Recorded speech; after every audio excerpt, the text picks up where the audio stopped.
ನಮಸ್ಕಾರ. ಯುಗಾದಿ ಹಬ್ಬದ ಸಲುವಾಗಿ ನಿಮ್ಮೆಲ್ಲರಿಗೂ ಹಾರ್ದಿಕ ಶುಭಾಶಯಗಳು. It gives me great pleasure to welcome you all to this NKK debate. ಇದು ನಾವು 3ನೇ ವರ್ಷ ಡಿಬೇಟ್ ಅನ್ನು ಆರ್ಗನೈಸ್ ಮಾಡ್ತಾ ಇದ್ದೇವೆ.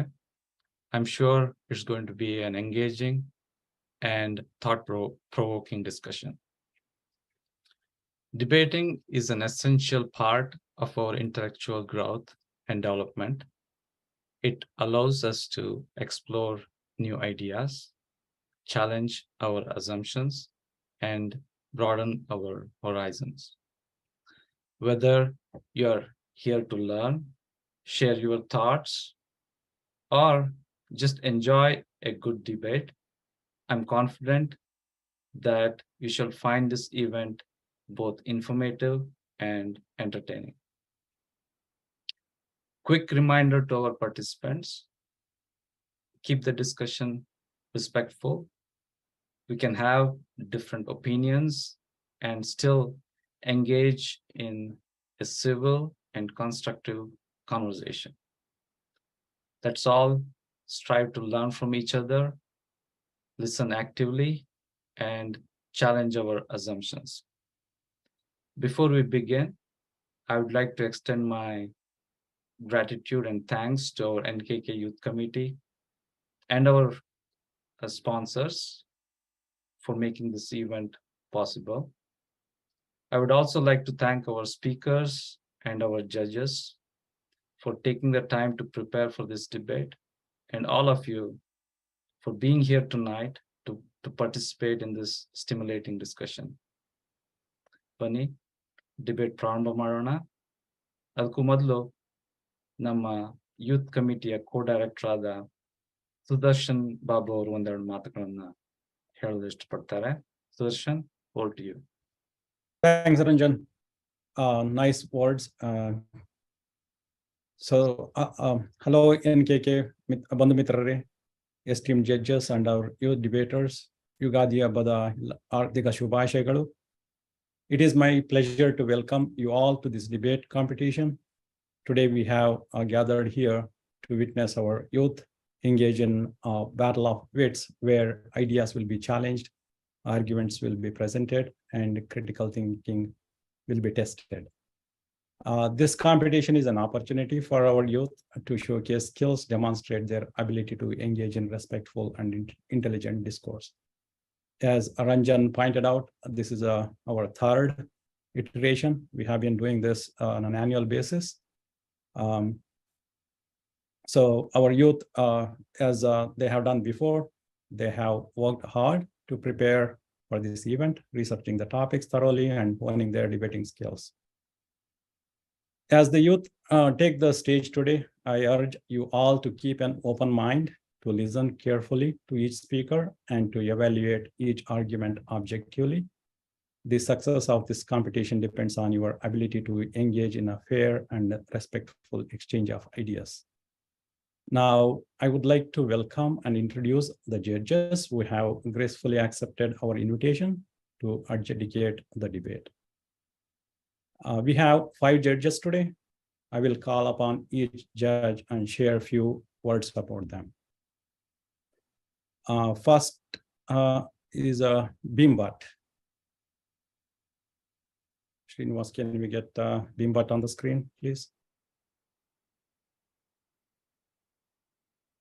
Bhimbhat is originally from Alike village near Vittalaputuru town in Dakshina Kannada. He came to USA for pursuing postdoctoral research at Washington University Medical School, St. Louis.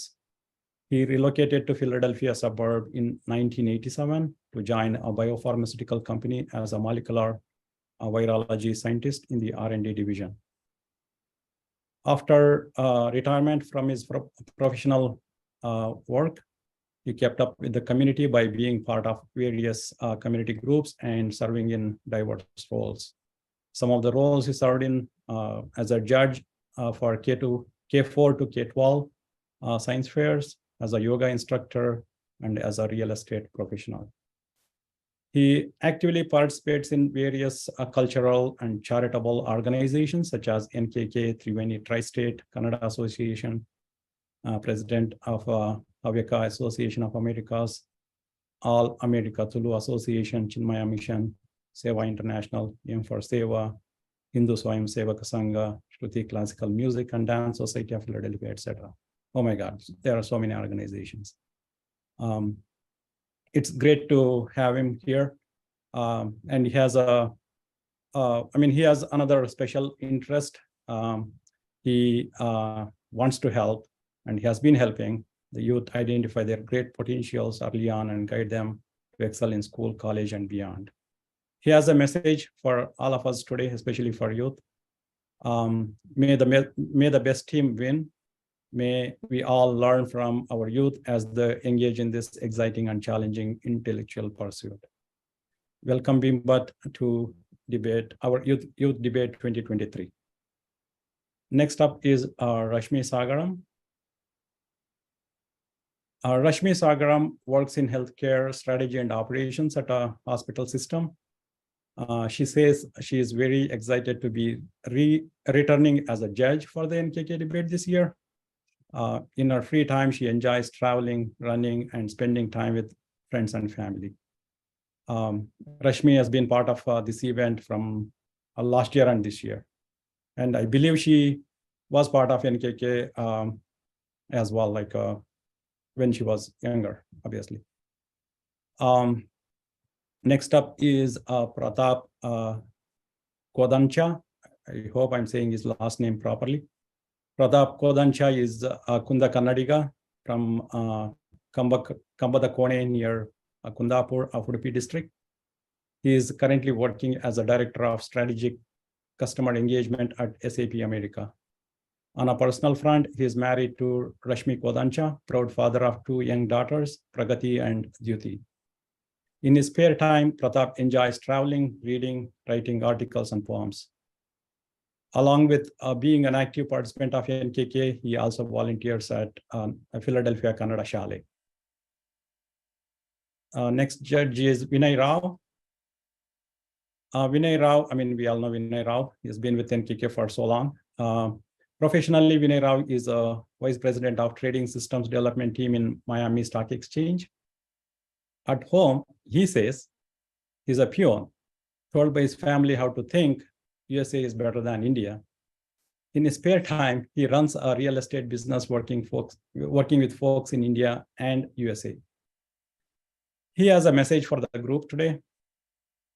I'm going to quote here. From the day I started contemplating on moving to USA till today, I continue to be an alien who debates the topic of today's debates topic with myself, my family, and friends every day. That is for 27 years. I have been debating this topic. Various jobs that I do and experiences that I have gained through those jobs have given me a unique ability to judge this debate. Good luck to our youth debaters and to me too. I welcome Vinay Rao.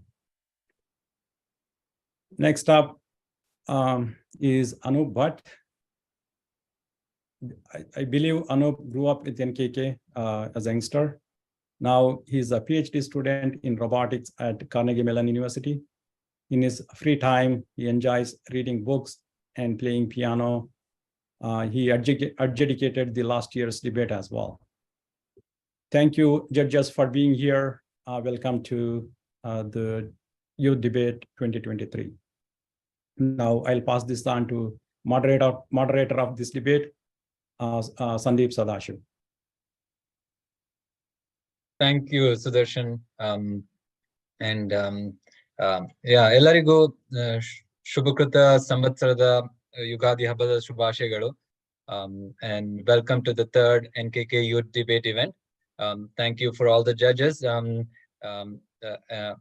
It is just as fun interacting with the judges and getting to know them through this event as well, and also working with the youth. It has been an exciting few weeks, Alva Sudarshan. The last 4 or 5 weeks, we have been working with the kids, and each year ಈ ಮಕ್ಕಳುಗಳು, they are on an auto mode. They have got this idea. They are knowing each other and able to work during these difficult times of COVID, where you cannot meet in person. They have adapted very well. And ಈ ಸತಿ ಅಂತೂ last time ಗಿಂತ ಇನ್ನೂ shorter time frame ಇತ್ತು ಅವ್ರಿಗೆ, and there was a little bit of idea that was evolving, so it took some time, but they adapted really well, and they have been working hard and going along.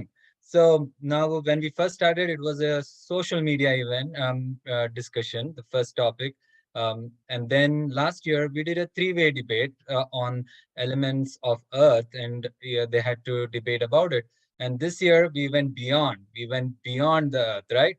So the title is imaginary, but the youths are asked to present their argument based on facts. So the topic for this year is: a friendly alien community has reached out for an immersive experience in one of the two countries, and the youths who are representing these countries need to explain their reasons for why the alien community should choose their country. Now, many of us, when we first saw this sentence, you might think alien. Is it referring to people from other country? Because we've all been used to, or have somewhere heard somebody in our family being referred to as alien. So, but in this instance, this alien was actually extraterrestrial. So this is life forms outside the planet Earth. And I was very impressed. Some of the youths asked me back, like, are you asking alien as in some other country, or is this actually extraterrestrial? So that was nice. So alien is not so scary word for us, illy at least. But so yeah, so we'll go ahead. We'll start with the debate. So what we'll do now is I'll ask Srinivas to spotlight each of the debaters in an order. So you'll have one debater from each team. So we have Team India and Team USA. These are the two countries that we chose that the youths will have to represent. And I will now ask Srinivas to spotlight the first two speakers, Arushi Sudarshan and Arnav Sadashiv, to start off this debate session. Just a few for the audience to understand. Each speaker has 2 to 3 minutes to present their side of the argument. And there is a timer that would be a cue for the youths. And in case there is some technical problems, because this is internet dependent, it is Zoom dependent, please be patient, and we will come up with solution as the problems arise.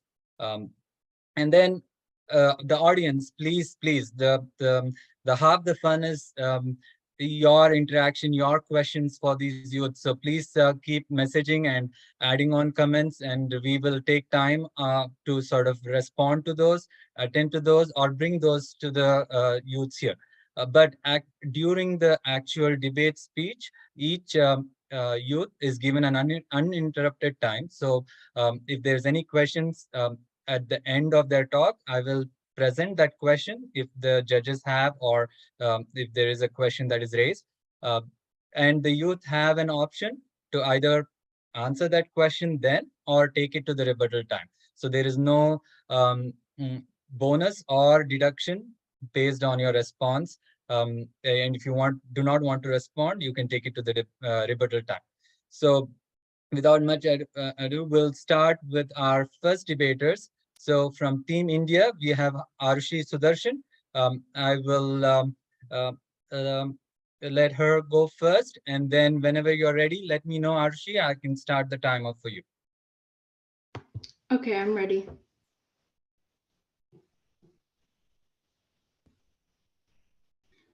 ಭಾರತೀಯ ಭೂಗೋಳಿಕ ರಾಜಕೀಯವು ಭಾರತದ ಶ್ರೇಷ್ಠ ಲಕ್ಷಣಗಳಲ್ಲಿ ಒಂದಾಗಿದೆ. India's geopolitics is a fascinating and complex topic with several interesting aspects. Geopolitics is a study of the relationships between geography, power, and international politics, involving the analysis of how geography influences political and economic relationships between countries and regions. Although you may not think it's related, India's ancient philosophy has a strong influential impact on the geopolitics of this country. Ahimsa Paramo Dharma, a Sanskrit saying which means non-violence is the supreme religion. The idea of non-violence is very important to India as it was one of the movements to how India gained its independence from the British. India also uses universalism to show that all human beings are connected and the welfare of everyone should be protected regardless of race and religion. This affects issues such as climate change, poverty reduction, and human rights, which don't just benefit the lives of Indians, but all humans, as stated in the Sanskrit quote, Sarve Bhavantu Sukhinaha. This is reflected in the philosophy of Rabindranath Tagore, in which he believes that the importance of humanism, internationalism, and cultural diversity should be seen in Indian diplomacy and international cooperation. This idea from hundreds of years ago is still applicable, and it's a big influence on India's role in the world today. Along with these philosophical beliefs, India has strong modern beliefs when it comes to geopolitics, the most heard about one being soft power. This is the idea of obtaining preferred outcomes through the use of attraction and persuasion rather than force and coercion. This is used by talking about something in specific, which leads to people learning more about it and following that idea. In 2014, the United Nations proclaimed that there would be a National Yoga Day. The outcome of this is more people learning what Yogasana truly is and the ancient Indian history behind it. This is a good example to show the use of soft power in recent Indian history and how it can be used to gain geopolitical influence around the world.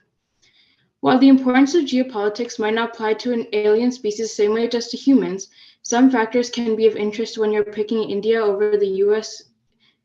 India's geographical location can provide an alien species to have an eye on the Indian Ocean region and allow them to observe global trade routes and energy flows. Also, South Asia has complex geopolitical dynamics, including the rivalry between India and Pakistan and the rise of China. These instances will allow alien species to understand human political behavior and decision-making processes. As stated by S. J. Shankar, the ethos of the Indian Ocean is a consultative one, and in the long run is the people-centric initiatives and projects that are likely to be more sustainable. Thank you.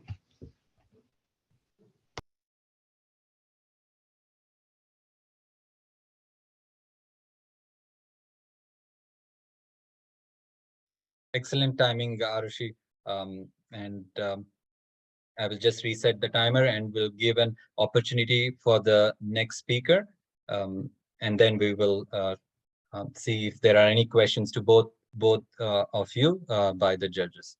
Okay. Arnav, Sadashiv, if you're ready, I will start the time.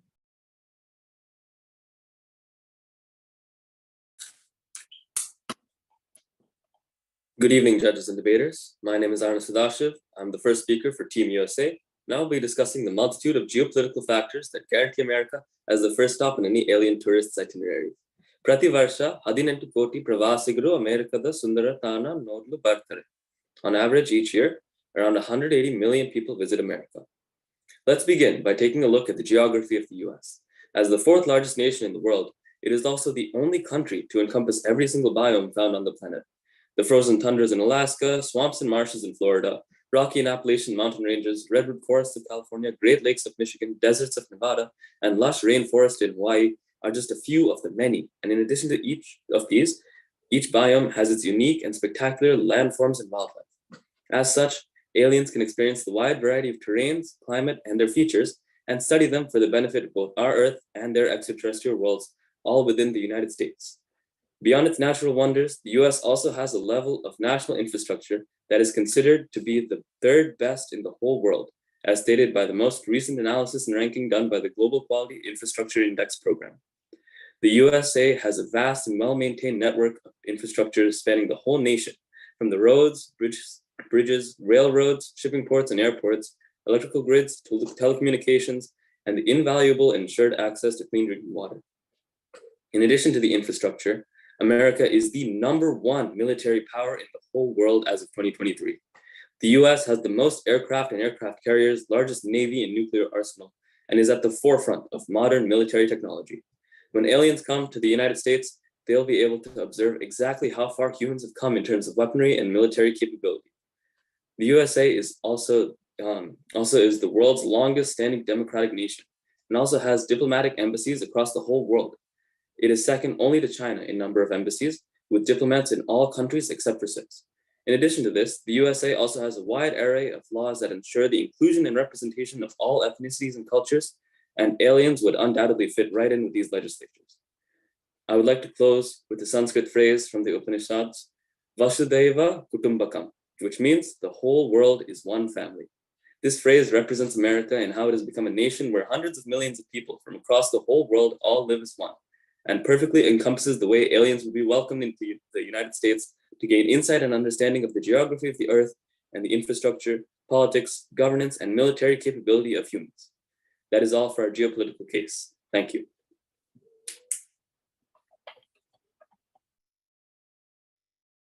Thank you.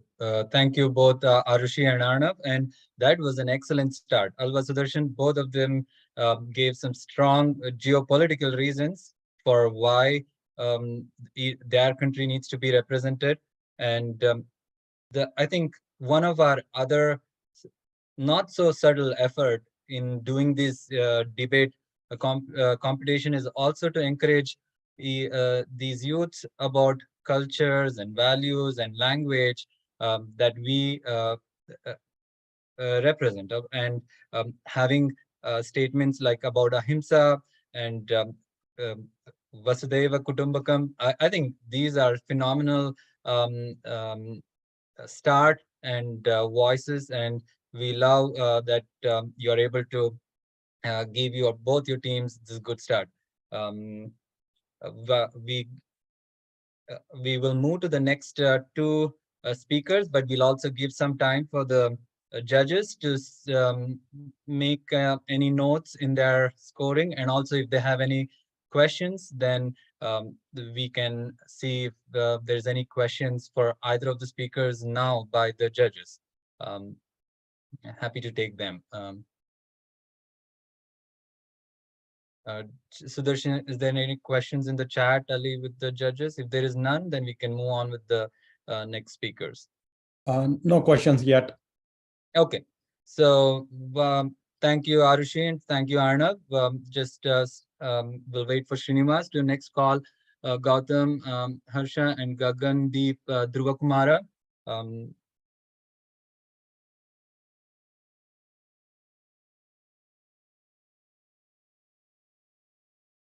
And each year now Norta Idivi with virtual.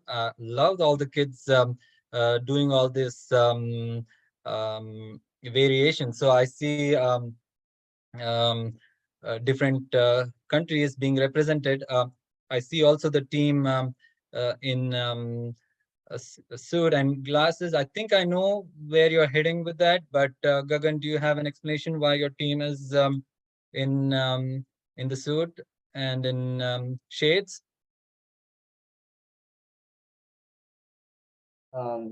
Dressing as the Men in Black. Okay, the Men in Black are here. Okay, welcome. And Gautam and Gagan, both of you are going to be speaking this for your countries, representing the scientific reasons of why aliens should choose your country, right? And so the audience, please continue to make comments and ask questions, and we will take note of them. And we will now ask Gautam. Gautam, if you're ready, let me know, and I can start the timer as you start speaking. So don't worry. Don't worry about the timer. I'll start it. ಭಾರತದಲ್ಲಿ ಆಸಕ್ತಿ ಹೊಂದಿರುವ ಅನ್ಯ ಲೋಕದ ಸಮುದಾಯಕ್ಕೆ ಕಲಿಯಲು ಬಹಳಷ್ಟು ಅವಕಾಶಗಳಿವೆ. ಧರ್ಮ, ಪ್ರಾಚೀನ ನಾಗರಿಕತೆಗಳು, ವಾಸ್ತುಶಿಲ್ಪ, ಭಾಷೆಗಳು ಇತ್ಯಾದಿ ಈ ವಿಷಯಗಳ ಕುರಿತು ಮಾತನಾಡಲು ಬಯಸುತ್ತೇನೆ. Ancient civilization. The ancient Indus cities were renowned for their urban planning, baked brick homes, intricate water supply and drainage systems, groups of enormous non-residential structures, and handicraft and metallurgical methods. Some of the ancient technologies remain useful even today. Metallurgical methods, ecological and agricultural traditions, Ayurveda, and water management, among others. India has also produced great scientists and mathematicians like Aryabhatta and Bhaskara. Modern Indian scientists have built satellites and sent probes to the moon and Mars. They have mastered nuclear weapons technologies. Architecture. The Harappa and the Mohenjo-daro designed advanced cities 5,000 years ago by building roads, waterworks, and sanitation. They used different materials such as stone, marble, mud, and bricks. They used advanced metallurgy to construct bells, weapons, and sculptures. The traditional Indian system known as Vastu Shastra is based on manuscripts from antiquity that outline design, layout, measurement, ground preparation, spatial arrangement, and spatial geometry principles. The design combines architecture with nature, the relative functions of different elements of the structure, and ancient beliefs. The temples are designed to place the Garbhagriha to align with celestial bodies. A Garbhagriha is a sanctum sanctorum, the innermost sanctuary of a Hindu and Jain temple, where resides the murti of the primary deity of the temple. Temples were constructed using advanced geographic techniques. For example, 7 ancient Shiva temples fall in a straight line, separated by thousands of miles on almost the same longitude. Languages. Sanskrit is one of the major Hindu languages and is thought to be the best language for creating computer code for artificial intelligence by scientists. India has also hundreds of spoken languages. The People's Linguistic Survey of India states that India is the second highest number of languages, containing about 780 languages. Religion. Religion allows for the creation of rules and regulations and gives people a sense of community.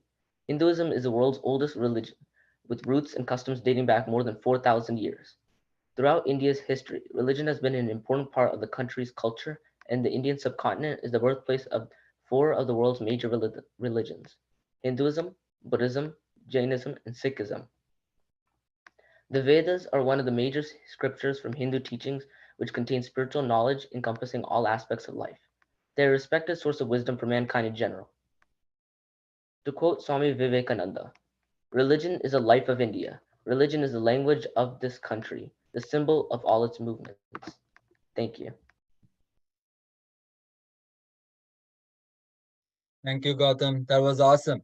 And Vivekananda also represents the youth force of India historically. So yeah, that was an excellent talk. And then we will move on to Gagan, who is, whenever you are ready, Gagan, we are ready to listen to you. Let me just take a second. I'll yeah, I've reset the timer. So whenever you're ready, I can start the time.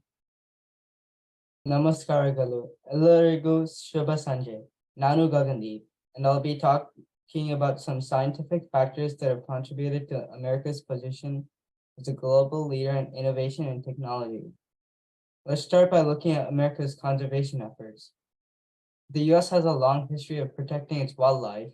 They manage over 400 protected areas covering 84 million acres.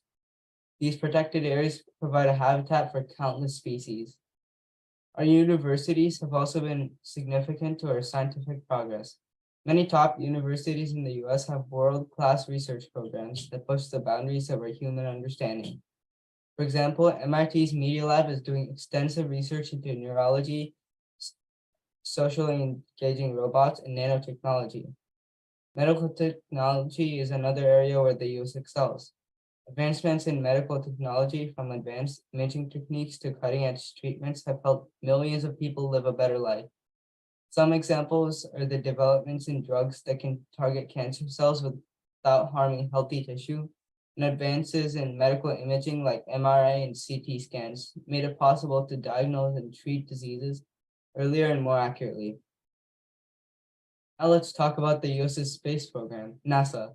They use their observations from space to study climate change, sea levels, ecosystems, and the atmosphere.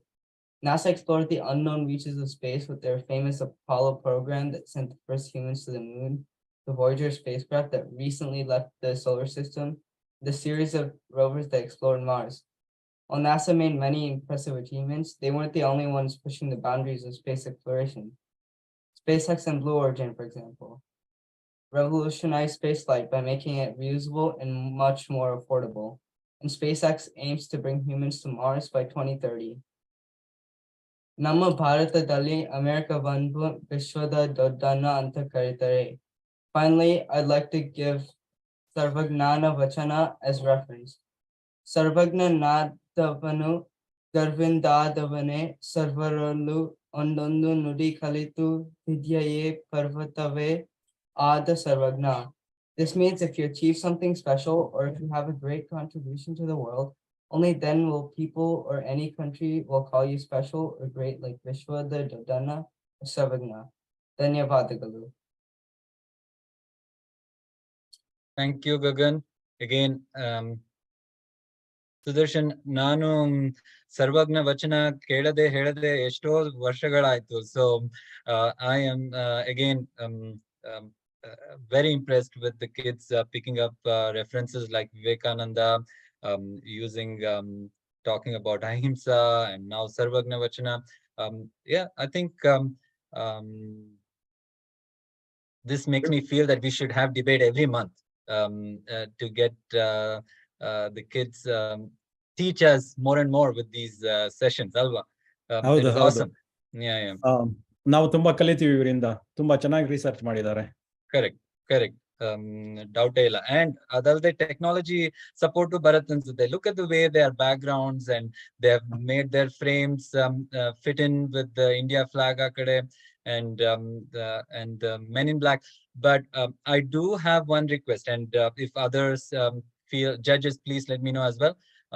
During the talk, if the team USA can take your glasses off so that some of the cues that we can appreciate when we do debate and judging is also the facial expression and your contact and part of the scoring. So moving forward, if the rest of the speakers during your actual talk can take off the glasses, I think that would be appreciated. Again, if anybody from the judges have an objection to it, let me know, but I think they'll be in agreement as well. But yeah, this is a great forces of sentences here by Harsh, Gautam and Gagan for scientific reason. And now we'll move on to the cultural topic. And if we can now have Karun Jairam and Sana Barige on, that would be awesome. So we'll give a few moments for Gautam and Gagan to leave the stage. Welcome Karun and welcome Sana. I know Karun has had a busy evening and day, and he had to be at another event to practice his mridangam, and I'm glad you were able to make it in time and be here. And also all these kids, they're all having one or the other activity, and they've all committed to practicing, committed to interacting, and they're here now showcasing their work. Again, this is awesome. So Karun, if you are ready, let me know. You can start and I will start the time. All right, thank you. All right, I'm ready. A nation's culture resides in the heart and the soul of its people, Mahatma Gandhi. India has a rich cultural heritage that spans over several millennia, from the Indus River Valley civilization to the Mughal Empire to modern-day India. Aliens may be interested in studying and understanding the diversity of Indian culture, architecture, language, and art. ಭಾರತೀಯ ಉಪಖಂಡವು ಹೆಚ್ಚೆಯು ವೈವಿಧ್ಯಮಯ ಪ್ರಕೃತಿ ಮತ್ತು ಭೂಮಿಯನ್ನು ಹೊಂದಿದೆ. ಆದರೆ ಅಮೆರಿಕದ ಉಪಖಂಡವು ಹೆಚ್ಚು ಕೈಗಾರಿಕೀಕರಣಗೊಂಡಿದೆ ಮತ್ತು ಕಡಿಮೆ ವೈವಿಧ್ಯಮಯವಾಗಿದೆ. Indian culture has a rich history spanning thousands of years, with various religions, languages, and traditions. Family is essential in Indian culture, and it is not uncommon for several generations to live together in one household. Guests are also treated like family or gods. The same goes for plants and animals. Everything is treated equally. Indian cuisine is known for its spicy and flavorful dishes, whereas American cuisine has a more diverse range of food, but with many fast food chains are popular. India is also known for its diverse religions, including Hinduism, Islam, Christianity, Buddhism, and Sikhism. In contrast, Christianity is the most commonly practiced religion in America, with a significant minority practicing other religions. Traditional Indian clothing includes saris and dhoti kurtas, whereas American clothing is more casual and only typically consists of jeans and t-shirts. Indian culture emphasizes respect for elders and social hierarchies, whereas American culture values individualism.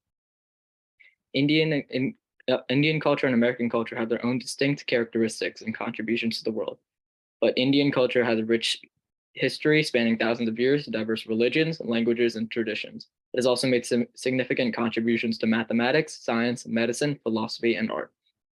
Americans tend to be impatient. Life is lived on the fast lane, full of conveniences, and deadlines are expected to be met. People will work long hours to achieve these and sacrifice relationships. In India, life moves at a slower pace, and despite the apparent frantic buzz of the city, time is viewed more circular than linear, and relationships are far more important than deadlines. The country has also developed a substantial expertise in agriculture and food production. The country has a rich tradition of sustainable agriculture practices, including organic farming and traditional methods. India is also the world's largest producer of milk, pulses, and jute. It also ranks the second world's largest producer of rice, wheat, sugarcane, groundnut, vegetables, fruit, and cotton.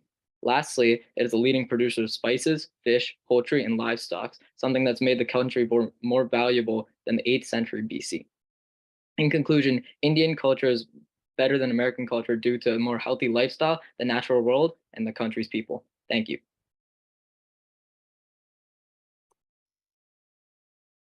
Perfect timing. And we will now move on to Sana Barige, to do your presentation, Sana, whenever you're ready. Namaste. My name is Sana Barige. What differentiates the US from the rest of the world? Avakashagala jaga endu yavudannu kariyuttare, or what is called the land of opportunity. This is a reflection of the USA's unique diversity in cultures, ethnicity, and so many other factors. Being here gives an experience no other country can replicate. The USA has such a wide variety of racial and ethnic groups, which includes Hispanic and Latino, African, Asian, Pacific Islanders, and many more. As an alien, you would not want to be in a country surrounded by people of one kind. And being from a foreign planet, you would want to see all the different types of people who reside here, instead of just one general race, culture, and ethnicity. The US can best accommodate the distinction of aliens, and the existence of so many different people from different backgrounds maximizes the resource, company, and aid in this country, which is available to the aliens. Indira Gandhi once said, "Mankind will endure when the world appreciates the logic of diversity." No country better reflects diversity than the US. The United States of America is a representation of a variety of different cultures working together to form a bigger picture and to appear united as one nation while retaining the unique parts of each culture.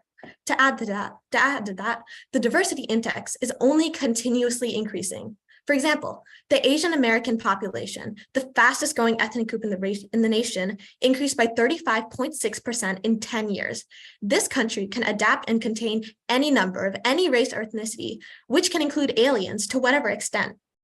The resources make for a strong structure, but the foundation of the country lies with the people. No country can match the US's wide variety of racial groups, which come from almost every other country. This country has a blend of cultures and ethnicities from all across the world, which no other country can replicate. Within these groups lie subcategories, whether it be religion, language, or other factors. Ultimately, they all contribute to the US fostering the perfect diverse environment to host the foreign aliens and make them feel welcome.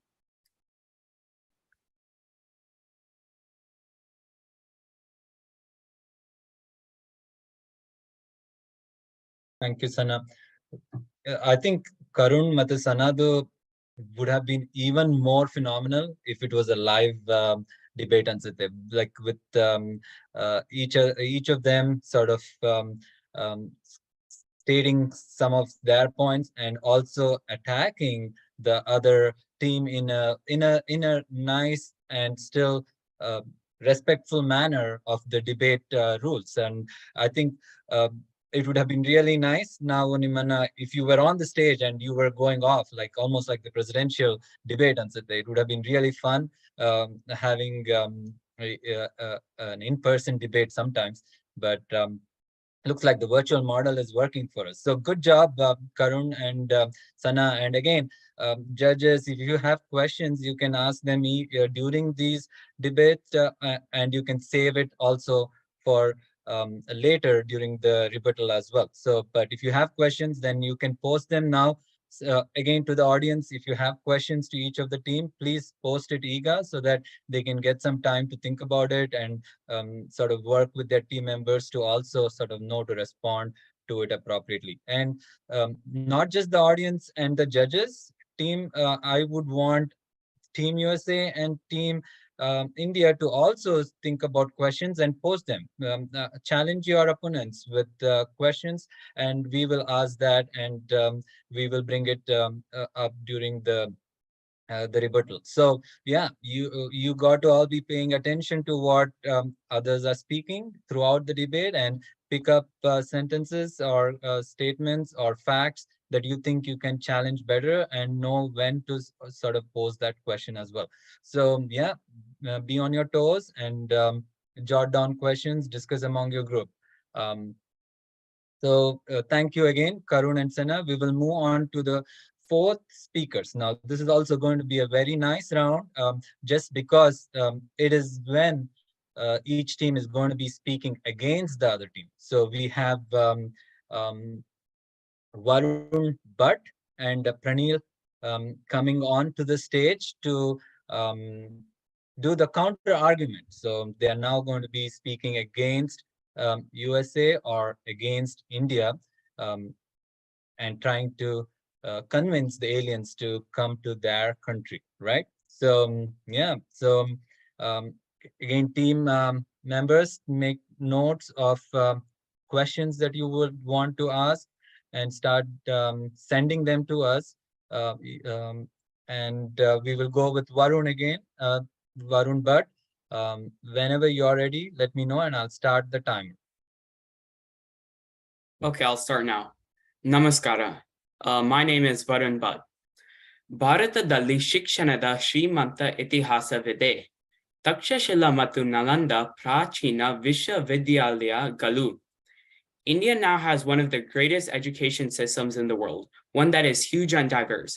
One of India's educational system's main advantage is it places a lot of focus on STEM, which stands for science, technology, engineering, and math. STEM education has aided in the production of many highly qualified people in these sectors.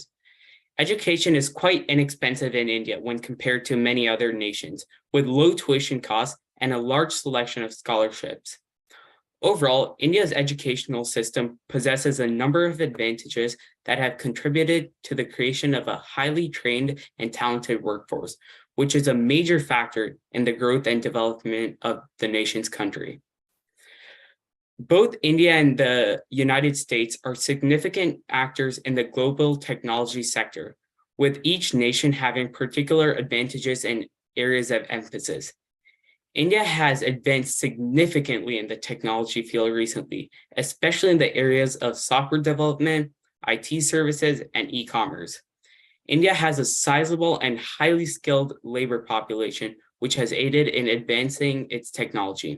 The development of mobile payment systems, digital identification systems, and artificial intelligence-based healthcare apps are just a few of the major technological advancements that have come out of India in recent years. India's quick development and rising investments in the technology sector is likely going to make India a significant force in the market going forward. India has a very high genetic diversity, making it a wide variety of different traits available. Genetic diversity is critical for a population to adapt to changing environments. A healthy population is the key factor in the development of the country. When the population of a country is healthy, it contributes to the betterment and development of the country, such as making the nation strong in all spheres. It enables creating a developed and prosperous nation. It enhances the economic growth of a country and the capacity of a nation's country to compete globally with all other nations. Swami Vivekananda once said, "Education is the manifestation of the perfection already in man."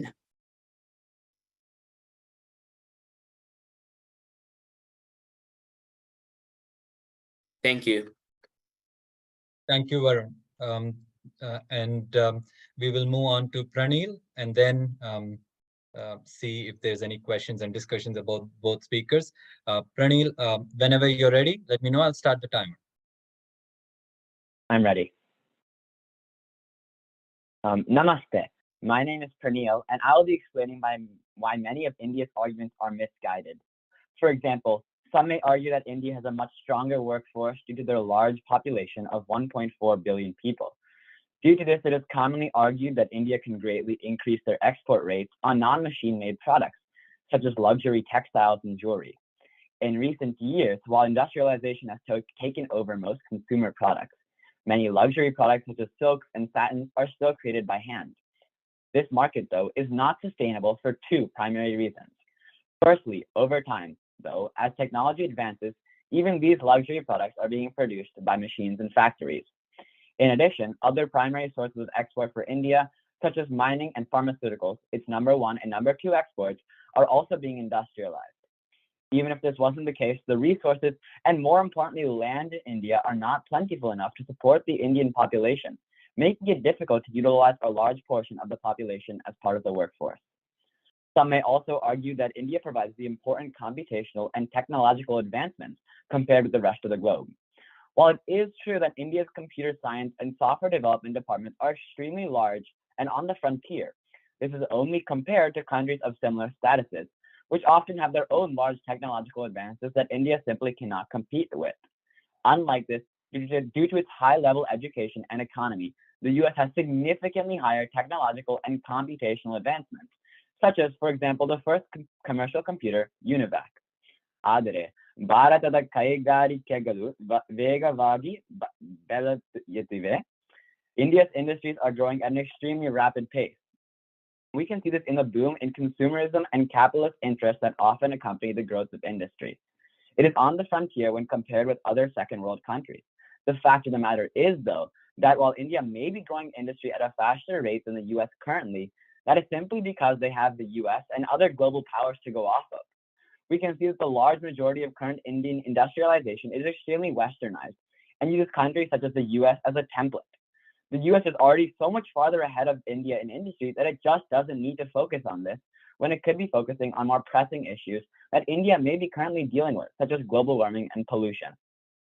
Overall, while there are many reasons that can be considered to determine that India is a better fit for aliens to visit, the fact of the matter is that while India's industry and technology is good for its GDP, it can't compare to the sheer infrastructure and technologies that the US has built up over centuries. India's population may initially seem like a massive pro, but it isn't sustainable in the long run, with limited resources and fastly growing technology that makes laborers irrelevant.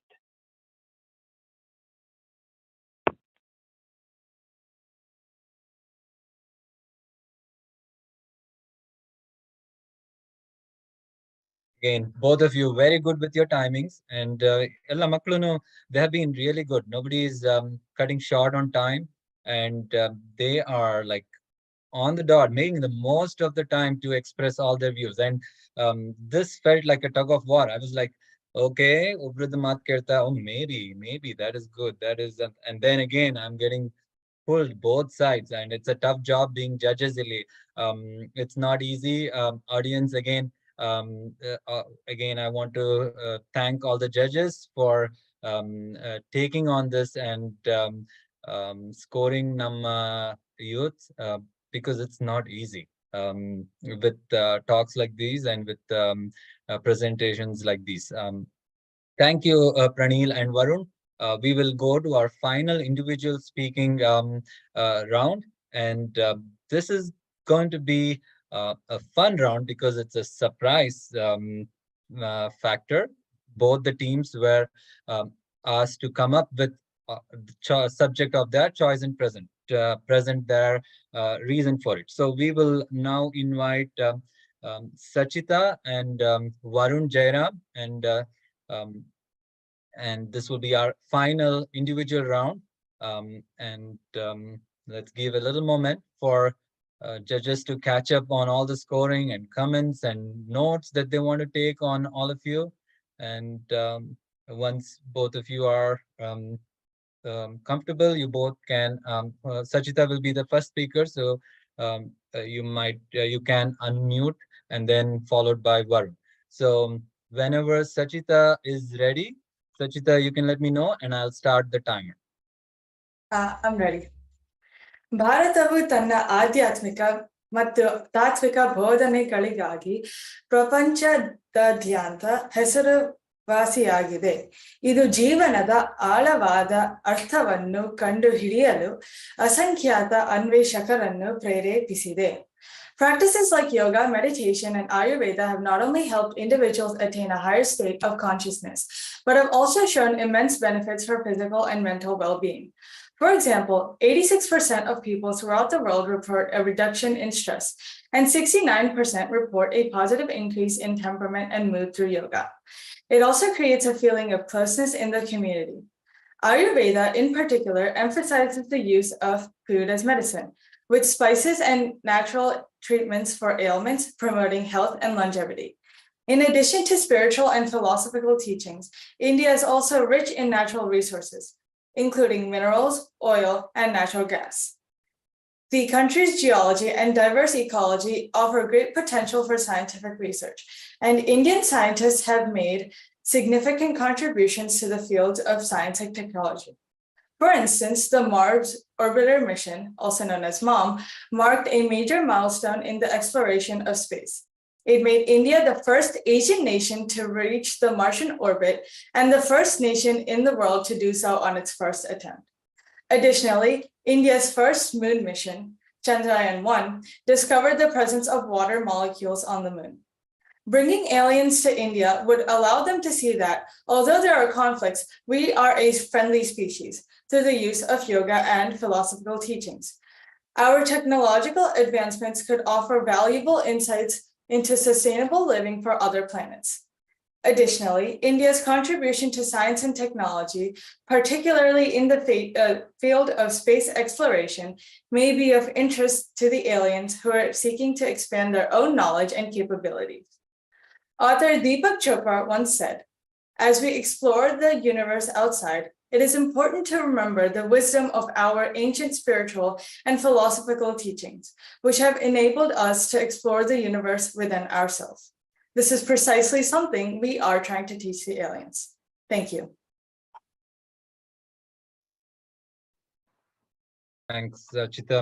That was beautiful. And again, I like the reference of author Deepak Chopra and the relevance. And I think it was very well connected with your comments. And we will now move to Varun Jairam, because we have two Varuns this round of debate competitions. So Varun Jairam is representing Team US, and whenever you're ready, let me stop the timer first. Okay, and whenever you're ready, I can start the timer, Varun. Okay, I'm ready. Hello, my name is Varun Jairam, and I have done extensive research into the topic of immigrating into the United States and the possibilities that it gives these immigrants. The opportunities include education, housing, jobs, whether it be in government or even medicine. These aliens can be compared to immigrants, since like them, they enter with nothing in hand, and then they prosper and have absolutely amazing outcomes. People immigrating into the US are called aliens, since they, like the extraterrestrial aliens, are newcomers into the country.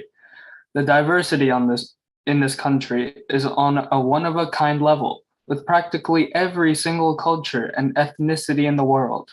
There are even full districts in cities and communities where different ethnic groups are concentrated. For example, Chinatowns and Little Italies found in many of the USA's biggest cities that tend to be full of immigrants too, such as San Francisco, New York City, and Philadelphia.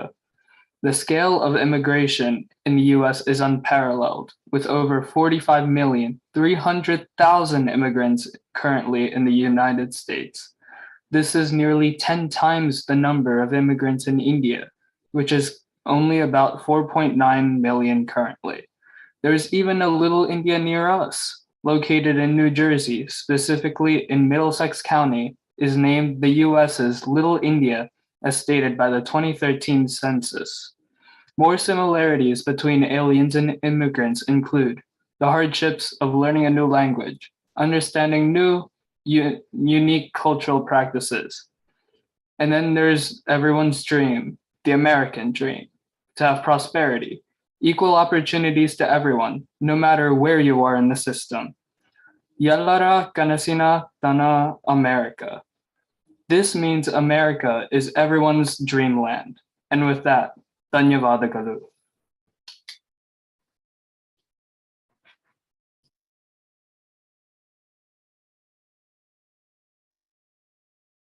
Thank you, Varun. And Sajita. I think they were, again, great speakers, both of you, and representing your team really, really strongly and well.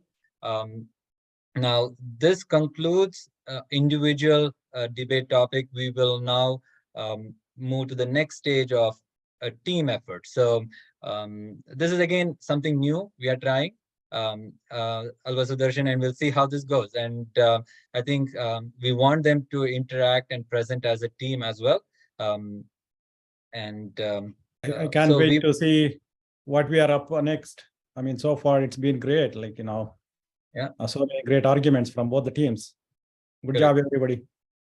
Yeah, and even on the live chat, I see a lot of chappale and good job and awesome presentations, Anta, to all different speakers. So that's been really well received by the audience. And I see a few questions between the teams coming up that we will have time during the rebuttal to clarify. Again, the team can pose a question to an individual, and that individual can choose, or any other team member, if they, based on how they have done the research and want to respond to the questions, can choose to respond during the rebuttal.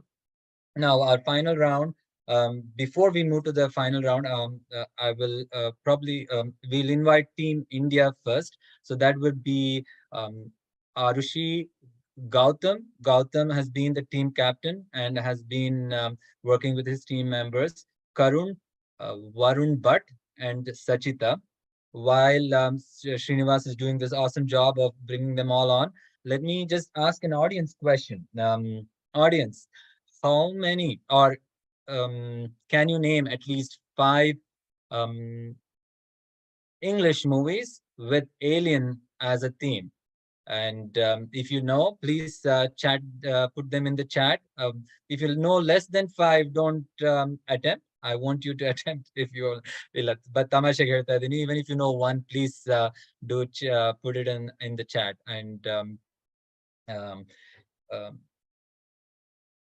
we'll move on to other questions as we go along. But Iga, we will give Team India that is ready to pitch in their final effort and impress our judges and impress our aliens to sort of move to India or visit or stop by or set camp in India. Alva?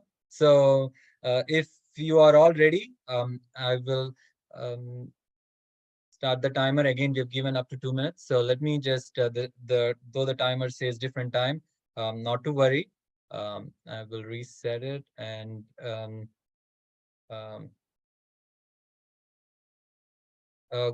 Gautam, if you want to come on, and if you have something to say about your team, just your preparation, your working with the team, and then the first speaker can start off.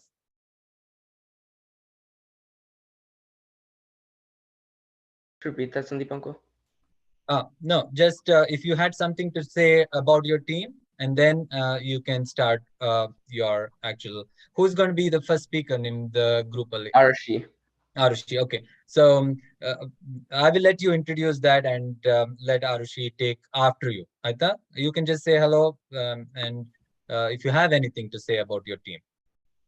Sorry for putting you on the spot. Yeah, you don't need to do that. Our team has done like really well in preparation. We prepared pretty well. We practiced pretty well. We met the timestamp. Like we did everything well, I hope. Yeah. Thanks.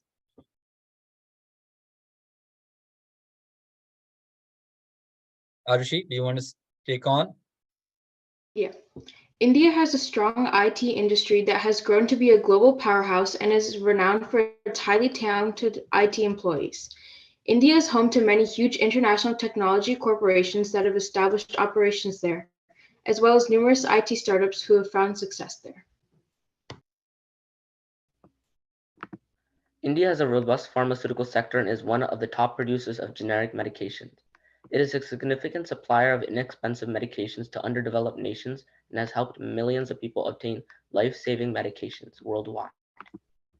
India is one of the top agricultural producers in the world, producing a diverse range of crops, including wheat, rice, fruit, and fruits. In terms of increasing agriculture productivity and reducing rural poverty, the country has achieved significant strides. In contrast, America has one of the largest economic inequalities in the world. India's architecture, art, music, dance, and literature all represent the country's rich tens of thousands of years culture heritage. The nation has a rich, varied culture that is recognized all over the world. America has a large amount of racial inequality. Black Americans experience higher rates of poverty, unemployment, and incarcerations, as well as lower levels of wealth due to all of these reasons. India is the country where yoga and Ayurveda originated, and these age-old medical systems are becoming more and more well-liked on a global scale, which can be applied to our aliens as well. India's wellness and holistic treatment traditions have a long history, and people all over the world, and the aliens too, are now embracing them. We believe that the aliens would gain more knowledge about our heritage as well as society of humankind with the reasons stated above.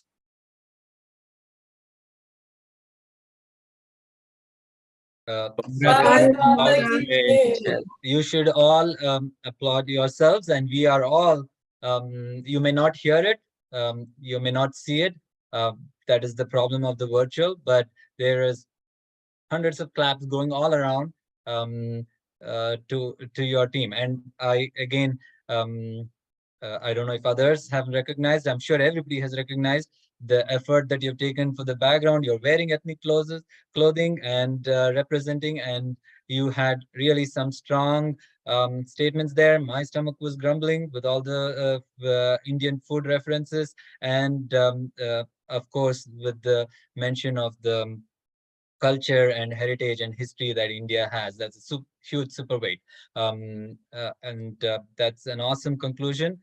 Thank you, Team India, and we will see you again during the rebuttal. And now I will request Srinivas to bring in Team USA, Arnav, Sadashiv, Gagan, Deep, Sana, Pranil, and Varun Jairam onto the screen.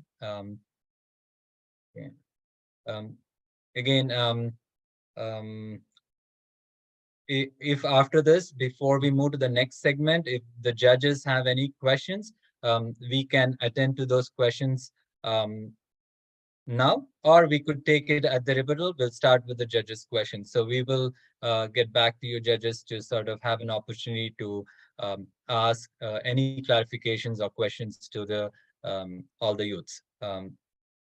Can we have a spotlight on all the team members? Thank you. We need Sana, Pranil, and Varun. Yeah. And as they come along, looks like our MIB team is coming on. And again, while they're all coming on, Arnav Sadashiv was their team captain. And do you have any few words or sentences about your team, and while everybody is settling in? I'm really proud of the work that our team has done. We've all been collaborating very well, getting a lot of work done, helping each other through the research and all the different aspects of our speeches, practicing together and preparing for this debate. And I think it's coming along very well. Thank you. Thanks. And I'm again putting you on spot. And who is going to be the first speaker in your group? Okay, so if then I will let you start, and then I'll start the timer.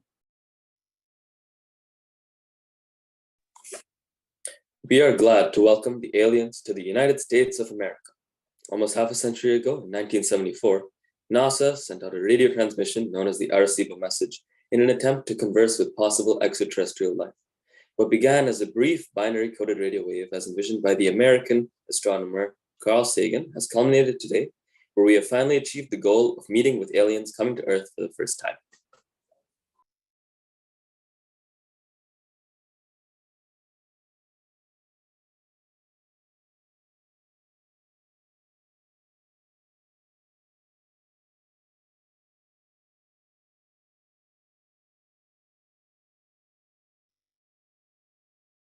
You know who's the second speaker, or The you need to unmute as well.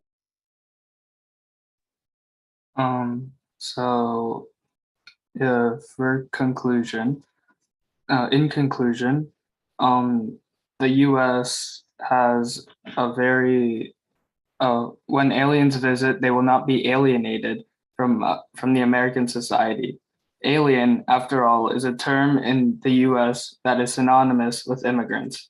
Historically and to the present day, America has been a land shaped and defined by the many people from across the world, and this can now be extended beyond our Earth to the whole universe.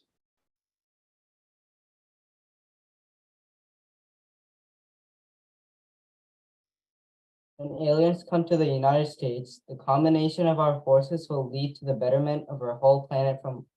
From America, they have access to all the latest technology and the scientific developments, and are able to exchange their own valuable knowledge and science with us. In addition, while India may have superior technology in products like software and pharmaceuticals, this is only compared with countries with similar GDPs. The US's dominant GDP makes it a definitively better choice for all industries. The US is unparalleled in its ability to embrace the diverse and vibrant cultures, lifestyles, and ethnicities representing each and every corner of the earth.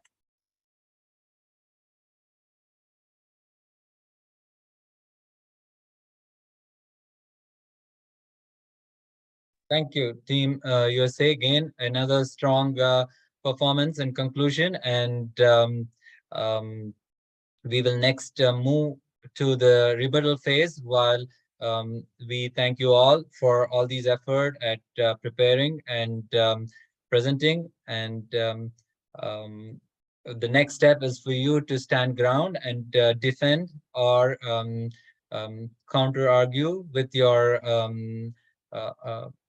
opposing team. So we will all see you together, and we'll give a few moments while the judges can wrap up their scorecards, and then pick up some time to sort of add some questions and thoughts which we can also collect from the discussions. So while we are here, let's see, I see some of the youths also answering to the questions with the movie names.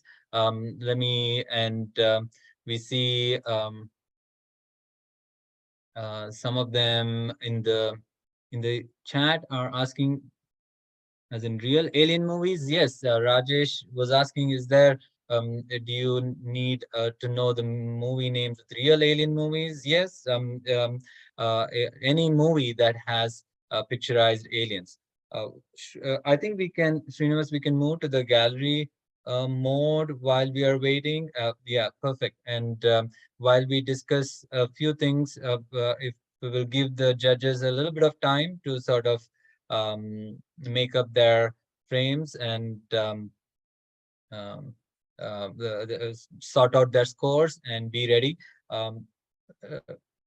Srinivas, if you can just put the spotlight back on me and Sudarshan while the rest are continuing to work through, and then we'll come back when we are ready to go for the gallery mode. Thanks, Srinivas. Srinivas, again, we will have to say plenty more towards the end again.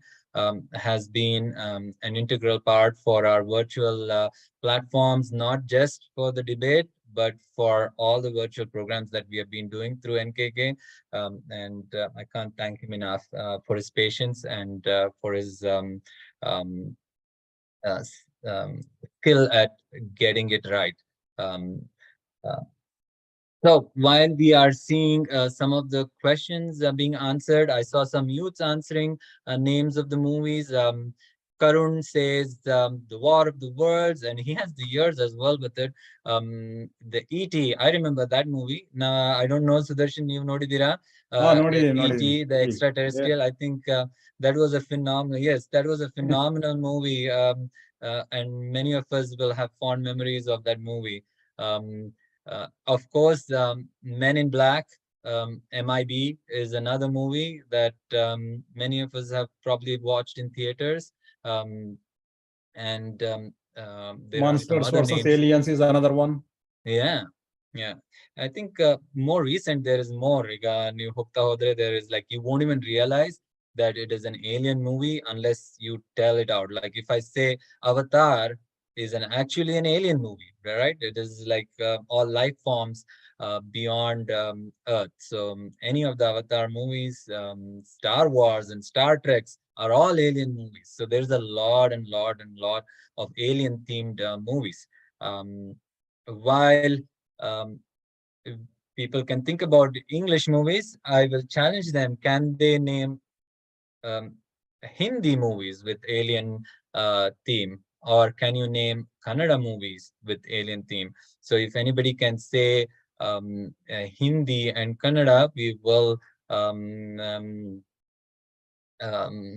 spotlight you through words because it and will not be able to get you on live, but we can see who has got the fastest fingers in terms of movie knowledge in the group. Yeah, Rajesh Rao says Independence Day and Predator, very famous movies. Again, the youths may not know Predator, or they may know, but we adults will certainly know that movie. Yeah.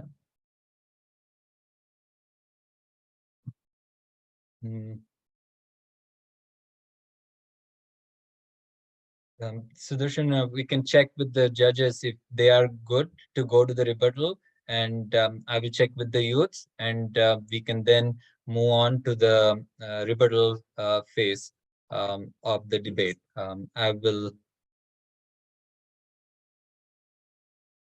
see, there are some responses, but okay, there are some. Okay, I see a couple of names, Rajesh Rao, Shubhan Sanakal, and naming some of the Hindi movies. Jairam says Close Encounters of the Third Kind, and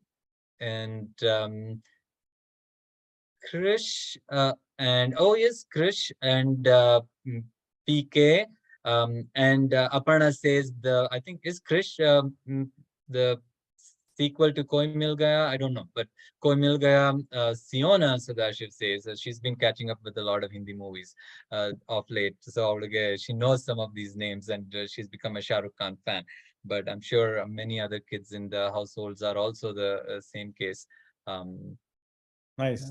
That's awesome. Yeah, a lot of responses. I think we can move on to the rebuttal.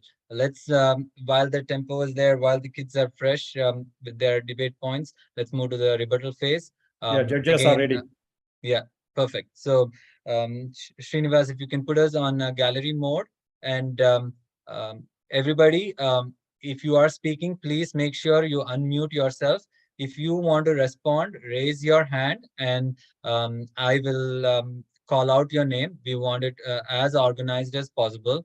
And for the first instance, I will ask the judges to unmute themselves and ask a question to either a team or to an individual.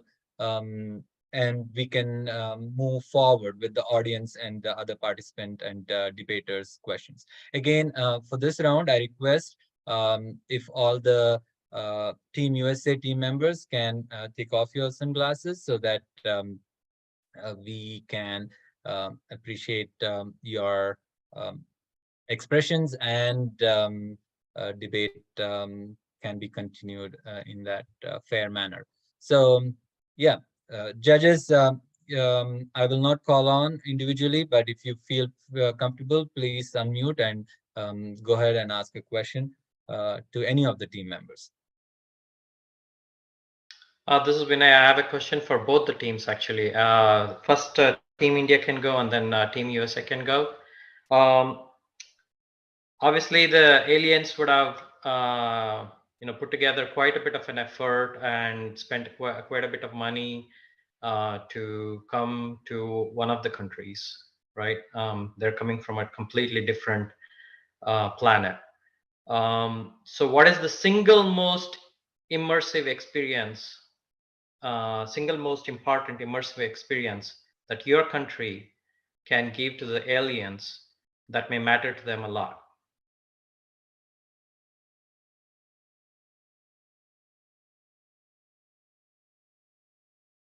And your team members can take time, chat among yourselves, and come back with the single most immersive experience that you decide, and let us know. While Vinay, that's an excellent putting them to the spot to see where they're committed to and what they're committed to. And meanwhile, other judges can think. It looks like we have Team India ready to respond. Okay, Karun, go ahead. The aliens would like to study how our history as relating to the aliens, which I'm assuming they came from the bottom to the top, right? They decided from the bottom, they were like, they had no money, they had no land, and then they slowly came up and they decided to come over to Earth. So just like India suffered a lot, and then eventually came out onto the top economically and industrially, right? Contrasting America's history, which came from the British, and the British were also rich, which turns out to be the same with America. They're also rich. So the American history is less significant than India's history, pretty much.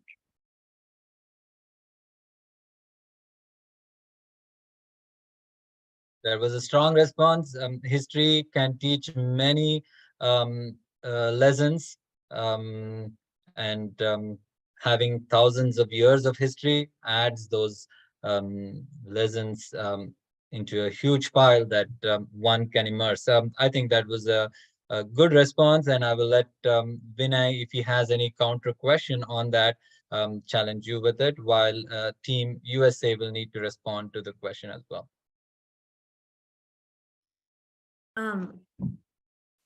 So being financially supportive, USA can accommodate to the aliens coming in because of the wide variety of immigrants who come in. No matter what the alien's position is, the USA has a wide range of ways they can help them, as well as the presence of the diversity. Essentially, you can say you can find the entire world in America, and you can't exactly predict. We don't know much about these aliens. We don't know what they're looking for. We don't know what their interests are, what they want to do. But the unique thing about the USA is that we have everything here. So essentially, the aliens can do whatever they want to do in such a diverse environment. They can meet with people they want to meet. They can indulge in activities they want to do, and essentially enjoy anything which you can find in any other country, but in one space. In a strong response, power of money, power of wealth, and power of diversity that was there in that response. I'll again let Vinay choose to ask follow-up questions on either of this. If not, we can move on with the other questions by other judges. Good answers, kids. I don't have any follow-up.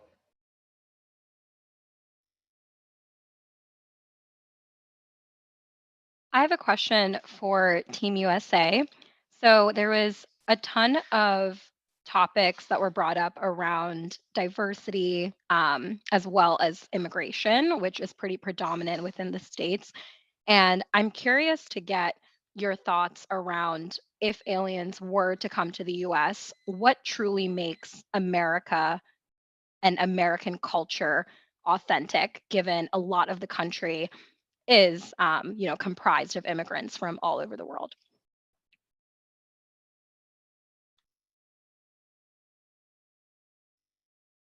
I think ideally the American culture is the blend of different ethnicities and racial diversity found all throughout the world. And it really depends on what you're looking for. For example, we're all aware that different parts of the United States hold a different majority, as well as stated before, different activities, different ethnic groups, different languages. And therefore, the American culture is really the blend of the entire world in one area.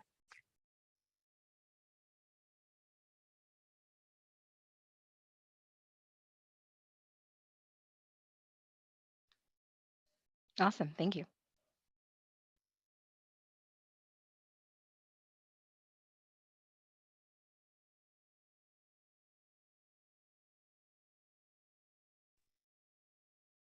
While we have other judges contemplating on how to challenge these youths, I have some questions here that was posed.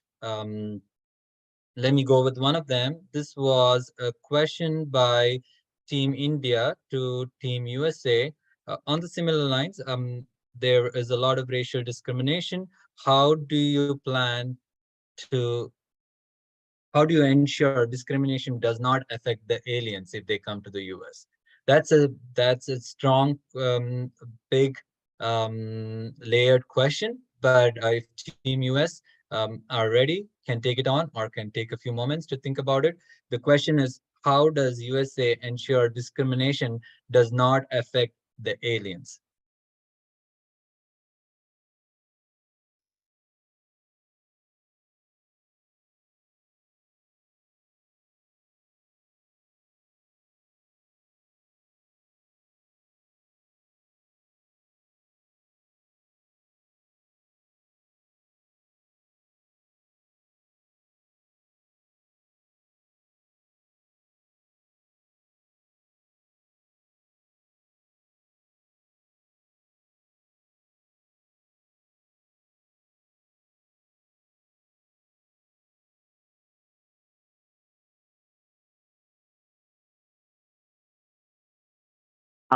So we think that the presence of like various ethnic and racial groups leads to a very inclusive environment for the aliens, seeing as to how there are several laws in place to support this diversity. India, however, on the other hand, due to set stereotypes and other things, will be much more harsh on the aliens, seeing as how there are no enforced rules or laws to restrict discrimination and violence against the aliens in comparison to the US's strength, capability, and control. For example, there are laws within areas such as job interviews, where the interview legally isn't allowed to ask for race or other biased factors. Therefore, America can constantly ensure safety for the aliens, seeing as to how they must have laws and regulations to avoid discrimination to accommodate for all of these different diverse groups.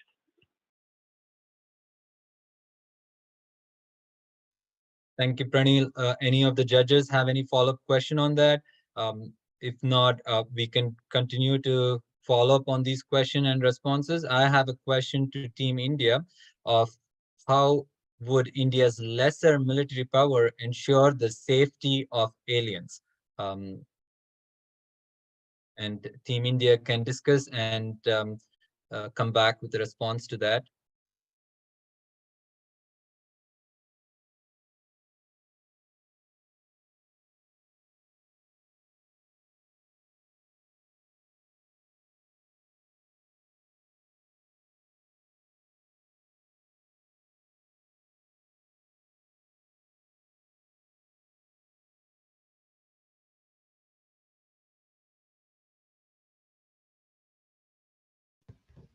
India believes in a non-alignment, which is maintaining neutrality in the face of rivalry.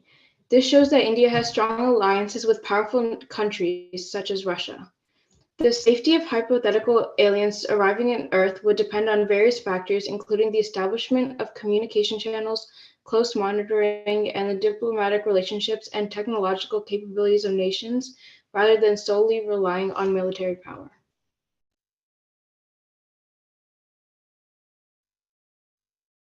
Also, I see that the youths are debating already. They are having a chat here about responding to the questions in the chat. They have been really quick in typing up to answers to the opposite team. I would rather you spare the time to respond it vocally, so that we all can hear rather than in the chat, because that doesn't go out to everybody. So I will pose those questions again, that is in the chat, and if you feel free and comfortable, please respond to it. Not just don't respond to it in text. We would like you to have. I see Sachita Upadhyay has raised her hand. I will go ahead, Sachita. Can I respond to what I said in the chat? Yeah, you can. Can you say the question and also then respond? The question was related to the military power of the United States and how it's going to be more dangerous. So it's what Pranay just answered, and I just had a response to that. So it's also important to note that India has implemented various laws and policies to address discrimination, such as the Prevention of Atrocities Act and the Affirmative Action Programs for marginalized communities. While there may be challenges with the implementation and enforcement of these laws, they do exist, and they demonstrate a commitment to promoting inclusivity and addressing discrimination. In contrast, the US has strong laws, of course, against discrimination, but it's not immune to the incidents of discrimination and violence against the marginalized groups. Moreover, the effectiveness of these laws in ensuring the safety of the aliens, if they were to arrive, is also it's speculative, and it's dependent on various factors just beyond laws and regulations. Thank you, Sachita. Thank you for the excellent response and completing that loop of telling the question and answer.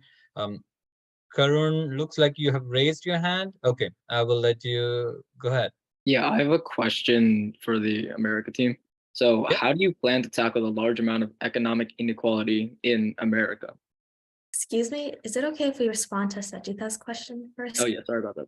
No, it's fine. No, it's okay. Yeah, I will hold on this question from Karun, and Sana, you can respond to an earlier question. Can you again clarify which question you are going to respond to, and then go ahead with the answer? About how India has implemented different laws and policies. Okay. I think a key word stated in the argument was how that the challenges is in the implementation and the enforcement of those laws.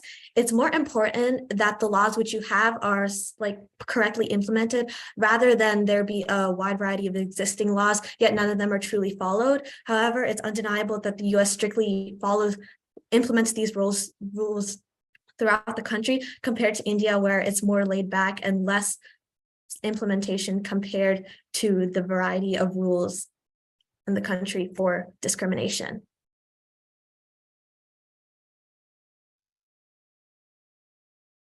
Thank you, Sana.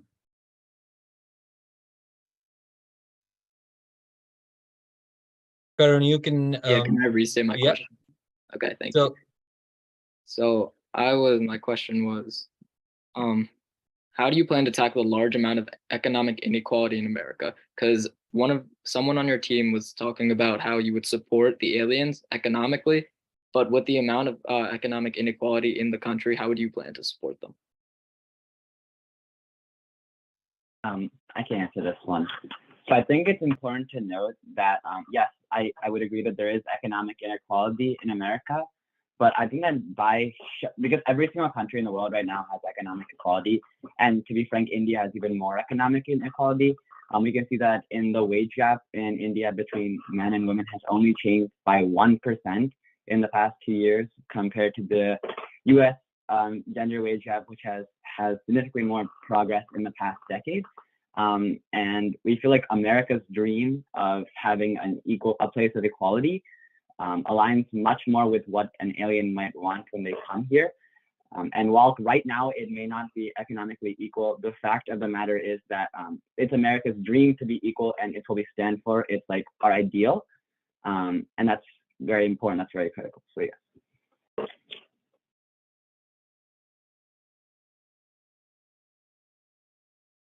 I am unsure how the youth can speak and type and think on these multiple levels. I see there's the audience may not notice this, but in our virtual medium here, we have a chat that's going on with long explanations from either from their research or from their background work that are being posted as well, in addition to responding here and following these questions and tackling and defending their talk. Like it's impressive. I think these skills are also important for these youths here, because it will take them in the future to sort of know how to handle and respond. So I'm just impressed. That's me, very biased. I'm impressed with all the 10 of you here today, and I'm thankful that I'm not a judge. Either way, I think there is no reason to not to feel disappointed. Okay, we have Varun Bhatt from Team India, who has raised his hand. We'll give him the mic. Okay, so how does the US plan on tackling gun violence, since that poses a threat to the aliens?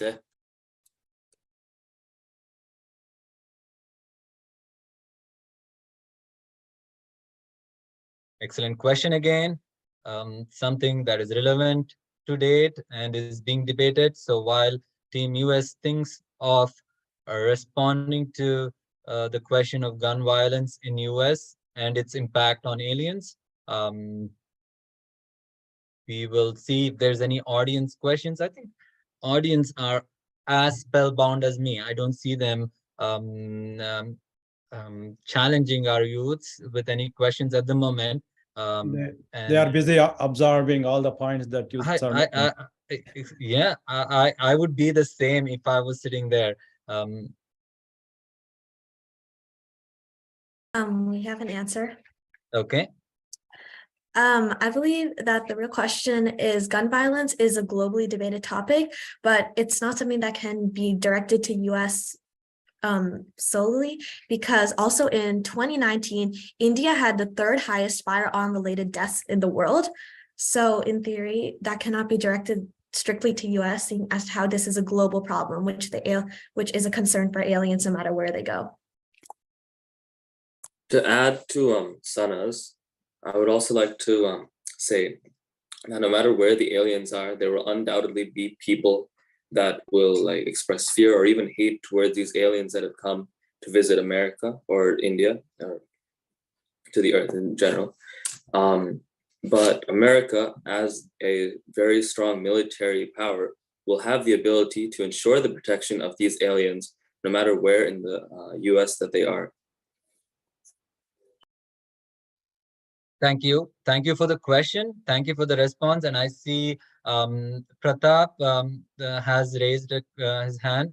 Pratap, please feel free to ask question or comment. Yeah, I think it's thanks, Sandeep. I think it's a wonderful thought-provoking opportunity to listen, and it's also very challenging.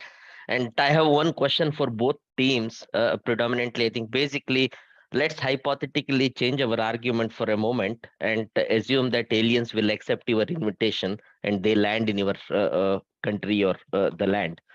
So what do you think as the first challenge that they will face on day one, and how do you want to comfort them? Beautiful question, Pratap. And while Team USA and Team India discuss and decide who wants to respond to it, the question is, if they decide to come to your country, what are their concerns on day one, and how do you propose to attend to it, and how do you move forward with it? Correct, Pratap? Perfect. You can correct. No, perfect.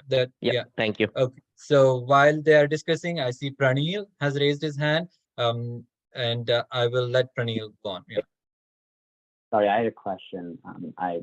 Yeah.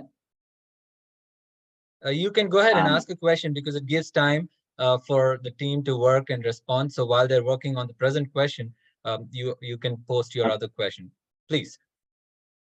So my question was, I know that the Team India talked about the IT industry currently in India, but I would just like to bring up the fact that the current evaluation for the IT industry in India is 227 billion in USD, whereas in the US, it's 440 billion in USD. In addition, the majority of technological developments in regards to IT, such as the first commercial computer, the first cell phone, the first mobile phone, as we know, were all created in the US. So I was just wondering, what makes you think that India's IT department, which is evaluated lower and has not shown as much technological development, could be superior to the US's?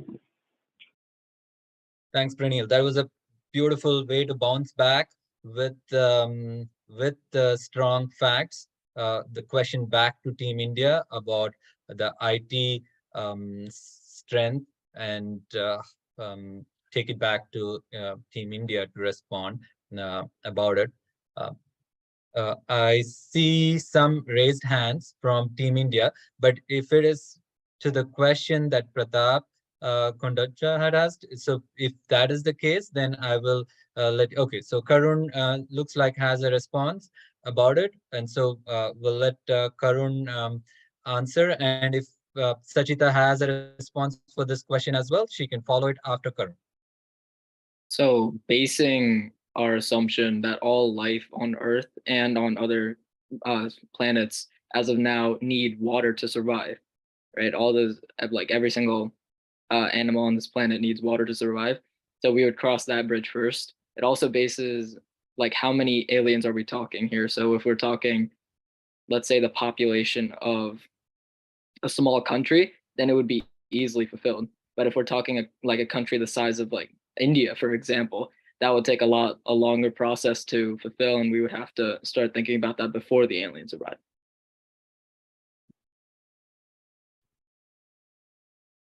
Great points, Varun. Again, you are addressing the fact that water is quite essential for all life forms. Again,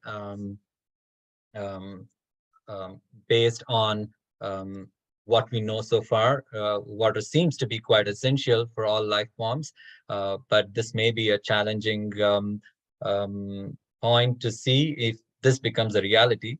But you bring up a good point of what is the load that this brings arise, and that may actually stress the host country more than the team that is visiting. So I see several hands raised. Again, if it is in response to Pratap's question, please give me a nod and I can name you to respond. So it looks like Pranil from Team USA wants to respond to Pratap's question. Just moving forward, just to sort of make it easier, it is just an initial immersive experience. So it is not an idea to immigrate the whole alien species. So it is for them to understand. So it is a small subset of aliens that are coming. So you don't so it is going to be easier for you to respond. It's just a couple or a few small group of aliens that plan to visit. So we believe that if aliens were to come to US, the biggest issue would be fear, because like they're extraterrestrial creatures. You know, we don't know much about them, and you know, we're humans. We obviously we're gonna fear the unknown because we don't know what it could do to us. So we think the biggest issue will be people will fear these aliens when they arrive, and they will kind of like dislike this idea. But we believe that the American dream and like the people are all immigrants in US. So due to like the immigrant like nature of the US, they'll come to understand how, just because the aliens are different in some ways, just like how they were different when they came and people began to accept them, they'll learn to accept the aliens for the same reasons they were accepted. So yeah, that's. Here is a great response, Pranil. I give you extra credit for coming out with that, because I think COVID has even highlighted this fear that has made many countries align themselves against each other. Aliens would certainly instill a lot of fear. So you tackling that and responding to that as the initial concern is frankly very true. I see two other hands raised. If it is in response to this question, please let me know and I will call out. Is it in response to this question? No. Okay. So if there are nobody else who is in, we will then move on to Sachita and then to Varun with your questions or response or comments. Yeah. So I have two things that I would like to say, and they're both directed towards things that Sana had said. The first one, we're gonna go way back into the military thing, where the US and the military. So, and you had said something, so I would like to disagree with what you said. While there are laws, it would be unfair to say that it's strictly enforced in the US while being more laid back in India. The rise of groups such as like the Black Lives Matter movement and then the oppression of the Chinese during the pandemic, because, and these are just some examples, would say otherwise, as it shows like various groups being discriminated against throughout the country. There's also another question that we would like to ask. Sana, you mentioned that India is the third highest gun. India is on the leaderboard with the third highest gun violence. So where would the US be? Thanks for that response and comment, Sajida. I will ask Varun Bhatt, and after Varun Bhatt, we will see if there are any other questions from the judges or the audience. If not, we will call it a day and give you all a break in the sense for the debate, while the judges can then move along and do the toughest job for tonight of coming back with feedbacks to you and with the team scores to you. So we'll move to Varun Bhatt. So this is my answer to Pranil's question. India is expected to have a significant increase in digital technologies such as cloud computing, data analytics, but mostly on artificial intelligence. And it is projected by 2025, the artificial intelligence market is going to reach $390 billion US dollars by 2025. So that will be a huge push for India.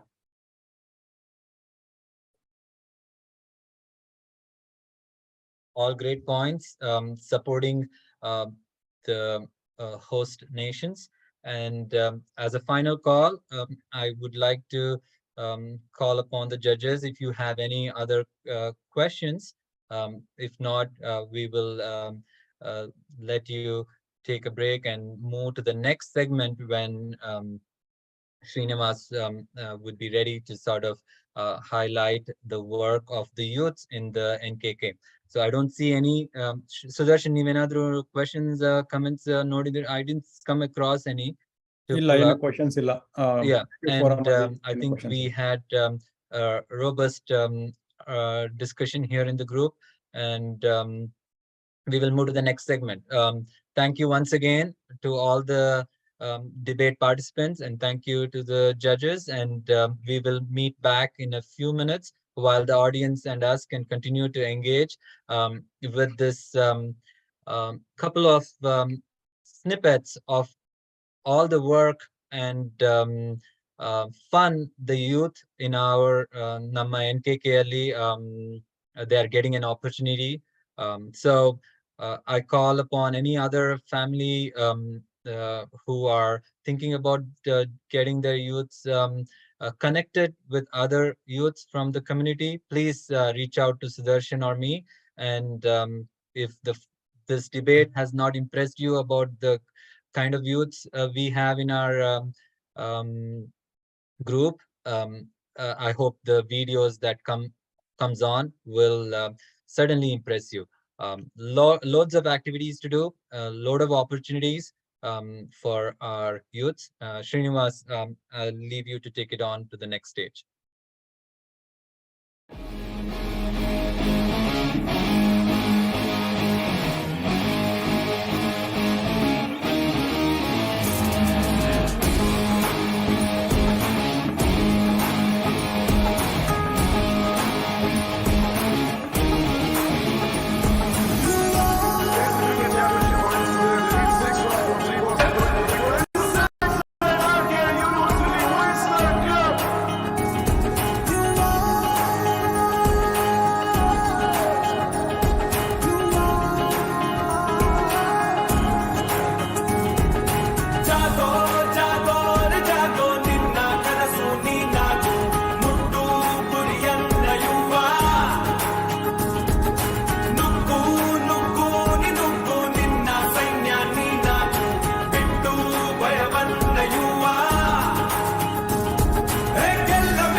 Power of youth. Audience ಅಲ್ಲಿ ಯಾರಿಗಾದ್ರೂ ಇದು ಯಾವ ಮೂವಿದು ಅಂತ ಗೊತ್ತಿದ್ರೆ you can type in, and if you also know who is the hero of this movie, please type in. Let's see who is the quickest in responding to this question. But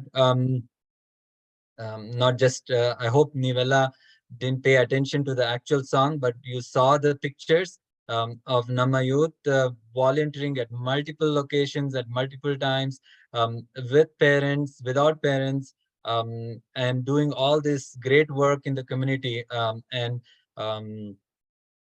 we only have more to do. And in terms of voluntary service, it's an excellent opportunity for Namma Youth and our children in the NKK to participate. So it's youth. Sudarshan and I believe that all work and no play is no fun, right? Sudarshan is not here, but I can hear Sudarshan agreeing to it 101%.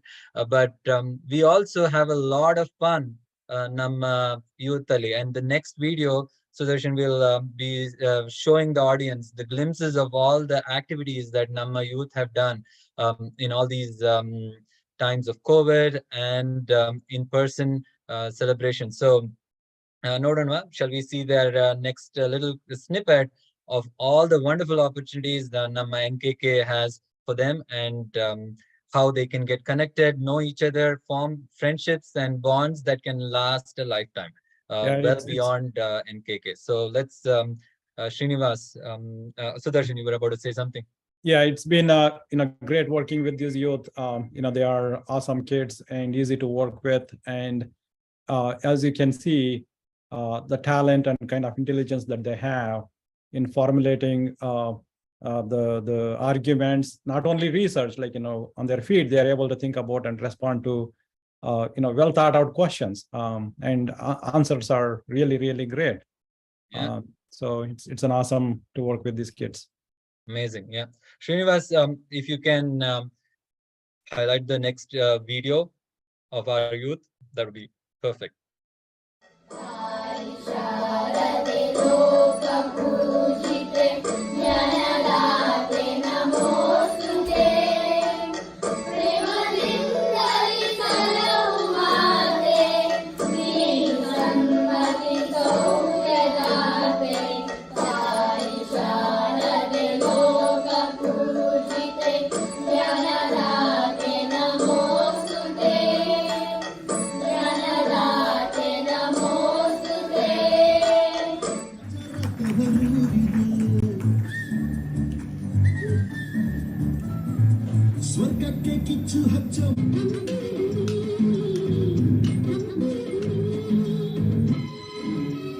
Kodagu ಜಲ ಕರ್ನಾಟಕದ ಅಂಗಲ ಸುಂದರವಾದ ಕೊಡಗಿನ coffee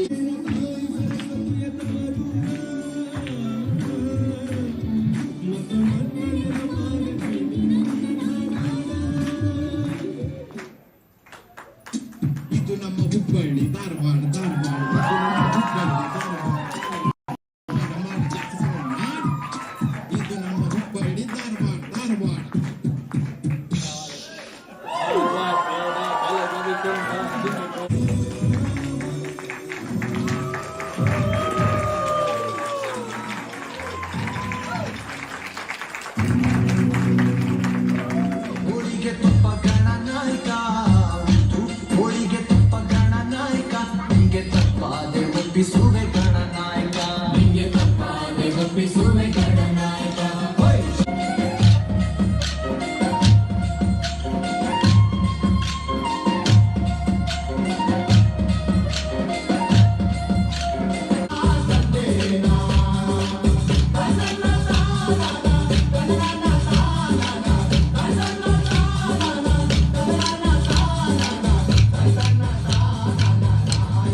Thank you, Srinivas.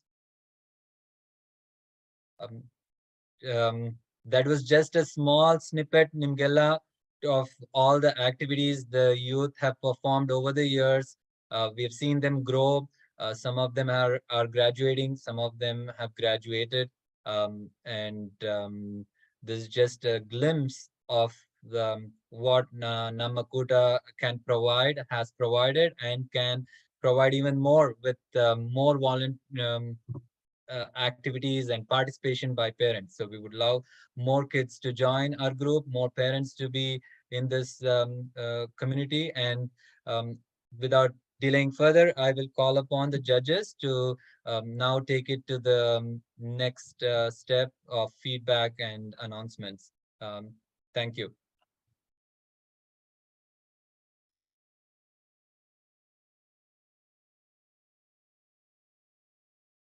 Can we have Beambut to first provide feedback on Arushi Sudarshan and Arnav Sadashiv, please?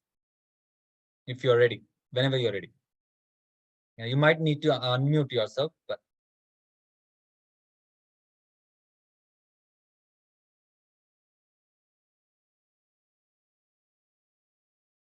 first of all, to Arushi, yeah, you really have structured your presentation very well, and you brought key ancient values or highlighted the ancient values of India by quoting Sarve Jana Bhavantu Sukhinaha, then Ahimsa Paramo Dharma, and those kind of things. So you started a very good foundation to the team. That's great. So now moving on to, I try to be brief because there are many to cover. So moving on to Arnav, sorry. Once again, you started very well for the group with the lead role. And you brought up the USA's economic and military strength as the international leader. So overall, it sounded that both team leads have done an excellent job in researching and guiding the team members. Keep it up. thank you, Beambut. Yeah, I'll move on next to Anup to give feedback. Again, correct me if I'm wrong, but Anup was going to give feedback on Gautam, Harsha, and Gagandeep. Yeah. So first, Gautam, I thought you structured your talk really well. So you said what you were going to talk about and then immediately talked about it. I also saw you were really active in the chat. Like I saw your comments about like the non-alignment and the like you asked the question about the American dream. I thought those were both really good. My one main comment is to vary your sentence structure, like in your talks. So I think especially at the beginning, you had a lot of like a sort of sets of three things, like this, and this, and then there's another sentence where it was very similar. So kind of try to vary that. But yeah, that's for Gautam. And then for Gagandeep, so I think you had a good speech, like you had lots of evidence about like the space exploration and things like that. Those were all really good. I think two comments. One is to integrate more comparison to the other teams. Like a lot of people in your team, said, stuff about the US and then how it compares to India. I think you could have done some more of that in your speech. And then the other comment, this was mainly something I saw in the chat. Someone was asking about, so you made an argument about wildlife preserves.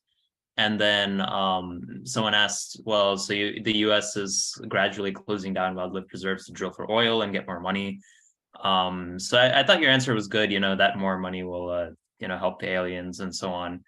But it didn't, you should try to address the question directly, like, what's going to stop them from drilling and making all the wildlife preserves go away. So yeah, I think, but overall, a really good job for both of you. Thanks, Anup. And Anup has been helping out and being a valued member of this debate group of ours. And thank you once again. We'll move on to Vinay, who's been our new judge this time around, and he's going to be giving feedback to Karun Jairam and Sana Barige. Vinay, you might need to unmute us. Hey, mine was Pranil and Varun, I think. Okay, so then why don't I let you go on to give Pranil and Varun, and I'll call back the next judge for the other two. Good, thank you. Great job, everybody. It was fantastic. The teamwork and basically the background, coordinating the background. This is what it finally comes down to. If you guys work together like this, learn from each other, think about the topic, go prepared to anything, it always generally works well. Just something to keep in mind. As to Varun, you spoke very confidently, clearly, and you had a very structured presentation. So fantastic job. Keep it up. So as to areas of improvement, I guess instead of reading the presentation a little bit, what you could do is use body language and some tone differences, and just see the audience and the judges in the eyes. It engages them a lot more, and it wins you more points. But overall, a fantastic presentation. Just keep it up. As to Pranil, you too had a very structured presentation. Your argumentation and refutation was really good. Fantastic teamwork with the backgrounds and coming up with a theme for aliens and Men in Black and all this stuff. So finding a suit, whoever coordinated that in your team, fantastic job. Keep that up. Preparing your speech and also doing teamwork, it's very important. So it'll all help you in the future when you're working somewhere and you go prepared into the presentation. As to areas that you could probably do a little bit better on, you could just practice a little bit more of your Kannada phrases. Just look confident, sound confident. Even though you may not know the language that well or you don't speak it every day, you could just overcome that by practicing it a little bit. And overall, a fantastic presentation. Keep it up. For me, you and Varun were on equal footing in terms of like how you guys did. Fantastic job. Keep it up. Thanks, Vinay. Thank you. And I think all the judges have also been doing so far an awesome job at sort of giving the feedbacks, and also importantly, equally, is also giving areas for improvement. And everybody needs to listen to this, and not just the candidate, because those are pearls of wisdom that you could incorporate into your talks as well. So next, I will call upon Pratap, again, one of our new judges. And thanks again, Pratap, for pitching in and helping us out at the last moment. Very kind of you too. And please go ahead, and Pratap is going to be giving feedback to Karun and Sana. Thanks, Sandeep, and thanks NKK and the youth committee for giving me this opportunity. It's really amazing opportunity and very difficult. And thanks to the committee also for making that scoring scheme. Otherwise, it was really difficult. I don't know how we could have put any scores there. And coming back to Karun's and Sana's feedback, I think it was an excellent presentation, thought-provoking, passionate debate. And it was also, Karun was able to support his argument with statistics on India's position on agriculture and production. That was great. Kind of, you was substantiated with your argumentation with the necessary fact and figure. And and it was also very well structured, the point by point, and that in both in at that point in time after hearing Sana's speech, I also felt you both may have shared kind of, you both had a point by point rebuttal as well as point by point structure, which was all well kind of coordinated. I'm sure it was not discussed, but it was very well coordinated, and that's a great point, and it was great start and conclusion as well. On an areas of improvement, as someone already mentioned, I think Karun, I would say that the eye contact with the audience, maybe you were reading it out in the beginning when you suggested eye contact could have given kind of an more feeling of, okay, you are talking very confidently. That's one thing, one area which you could start thinking. I understand it's very difficult on a virtual environment, because we were looking at the camera. You might be looking at the screen as well. It could lead something else, but there's something which we could all think about, be little cautious. Coming back to Sana's presentation, great start, and the major plus point or a major appreciation that I have is your vocal variety, which was very captivating, and also that's really helpful to stick on for the audience passionately. Your argument was also very passionate and very well structured. As I already mentioned, it was very point by point rebuttal on each of the point when you spoke, and you also very well connected it, your argumentation, across various culture communities as well. When it comes to, because it was honestly looking from an team US perspective, the culture aspect or heterogeneity was a negative point, but you very well connected that, saying that, okay, we have inculcated many different cultures as well as immigrants, and very well summarized it with saying as land of opportunity, and also quoted that back in Canada. That was very good conclusion as well. That was really well, and overall it was very passionate debate, very thought-provoking. And I'm really amazed by the energy, enthusiasm of all other participants as well. I would say Pranil, Gautam, your alertness and activeness, the point of rebuttal, even on the chart, you are talking about non-alignment movement and other things. I'm sure many of us are also started thinking about our history classes. Maybe we have to revisit, and it was very well researched and very well great effort put by all the participants. I'm really thankful. Thank you. Thank you, Pratap. And I will call upon Rashmi, our final judge, who has also been helping us for the second time again this round with judging. Thank you, Rashmi, once again. And I will ask you to call on feedback for Sachita and Varun Jairam.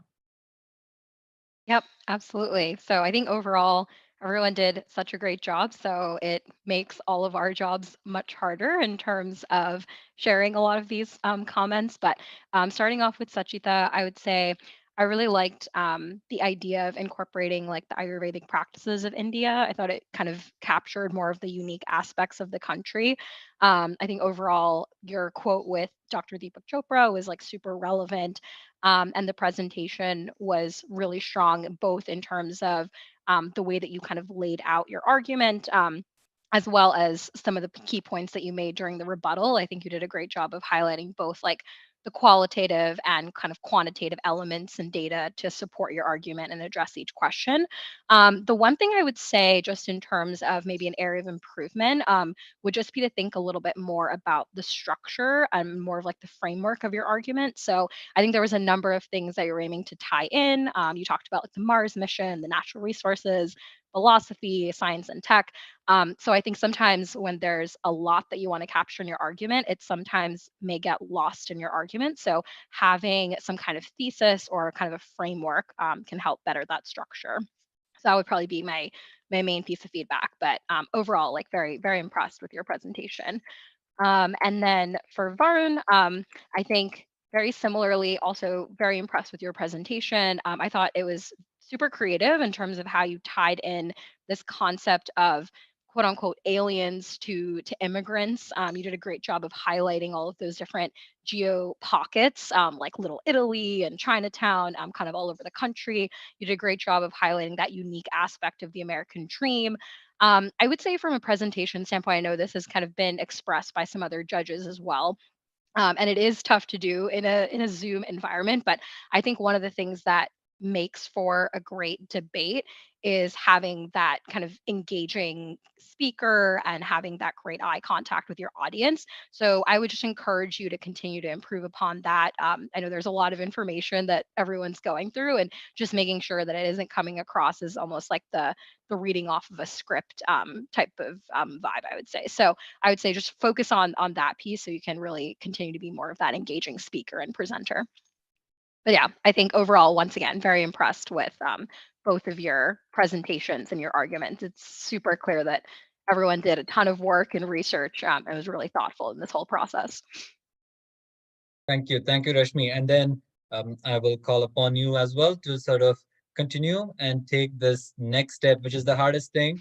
Though we have to come down to team 1 and team 2. But today's event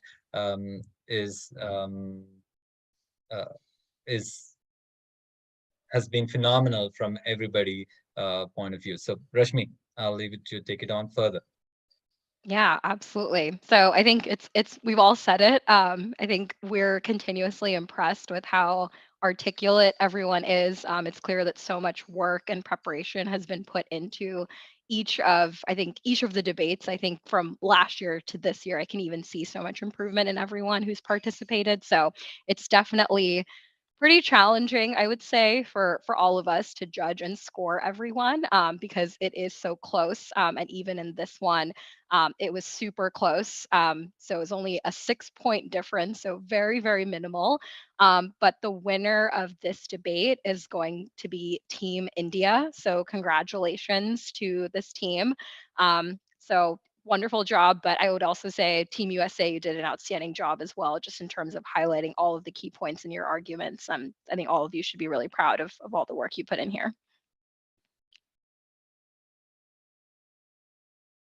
Thank you. Congratulations, Team India, and good job, Team USA as well. And a score of 6 is a really thin rope difference. Okay, so we will we would sort of move on to the next final stage, and I will call Sudarshan to take it on from here. Thank you, everybody.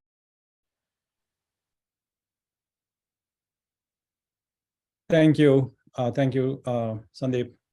Thank you to all the judges, and it's not it is not an easy job for sure. And congratulations to Team India, but Team USA, you did a fantastic job as well. 6-point difference, it comes down to less than 1%, right? So margin is very, very thin. All of you did a fantastic job. So I would like to essentially pass on a word of thanks here. It's a pleasure to stand here and extend my heartfelt gratitude for your participation, presence in the debate competition. This event wouldn't have been successful, obviously, without your support and encouragement, and we are grateful for that. I would like to first express my appreciation and gratitude to all the participants who have demonstrated their excellent debating skills, as you have seen, their knowledge and critical thinking. Their passion, dedication to the art of debating has been truly inspiring. Their commitment to the competition, as we have seen, not only from this year, from last few years, is exceptional, and they have been improving. As we can see, the participants are the debaters who participated last year, and this year there is marked improvement. I'm sure this experience will stay with them. And on top of that, we have this recorded, and you can go back and take a look at it anytime you want on YouTube, right? That's fantastic. I would also like to thank our esteemed judges who have generously given their time and expertise. As you have seen, it was not an easy thing to judge, considering kind of arguments and performance of our participants, right? But they are committed to fairness, impartiality, and accuracy. And they followed professionalism and obviously ethics here to be able to judge and not only judge, like, they have collected commentary and provided valuable feedback that's going to be very useful for our youth. To our guests, I express my sincere gratitude for gracing this occasion with your presence. Your support has been invaluable, and your commentary on the YouTube chat is going to be very helpful and something to look at, like, as the session ends, and that's going to be inspiration for you to do more and more and better as they grow. Thanks for I mean, we are honored to have had the opportunity to share this event with you. I would like to acknowledge the hard work and dedication that Sandeep Sadashiv has put together here. I mean, it's difficult to see all the effort that he has put in to make this event successful. Thank you, Sandeep. Obviously, it was going to be impossible without you for getting this done. Thank you. A special thanks to our very own Zoom meeting and live stream specialist, Srinivas Vasamane. He has been valuable. I mean, his media and technology skills, without his media and technology skills, it would have been impossible. He has been able to conduct this session smoothly. And I'm sure all the participants and the guests had memorable experience. And I see in the chat, so many people are thanking the quality of the live stream and the way the session was conducted smoothly. So thank you for all your efforts, Srinivas. Finally, I would like to express my appreciation to our sponsors for their generosity and support. Sandeep, this is not, I mean, I wanted to get clarification. Maybe you want to state, like, who is our sponsor after I'm done with this. So yeah. Just to conclude, I want to say that it has been a great pleasure to be part of this debate event, and has been a wonderful experience for all of us, and look forward to the session next year that we are going to conduct. Thank you. Sandeep, back to you. Thanks, Sudarshan. Again, I don't want to repeat the word of thanks, but thanks to everybody who have been a part of this, and without Sudarshan as well, this would have been difficult to sort of to showcase. But moving on, in terms of the sponsor debate has been sponsored the last time by Gifted Gabber, and we will continue to have future events also sponsored. NKK is always there to support the youth activities, and the prize distribution will happen during the live event of the Yugadi, and I will let Ranjan take it on from here.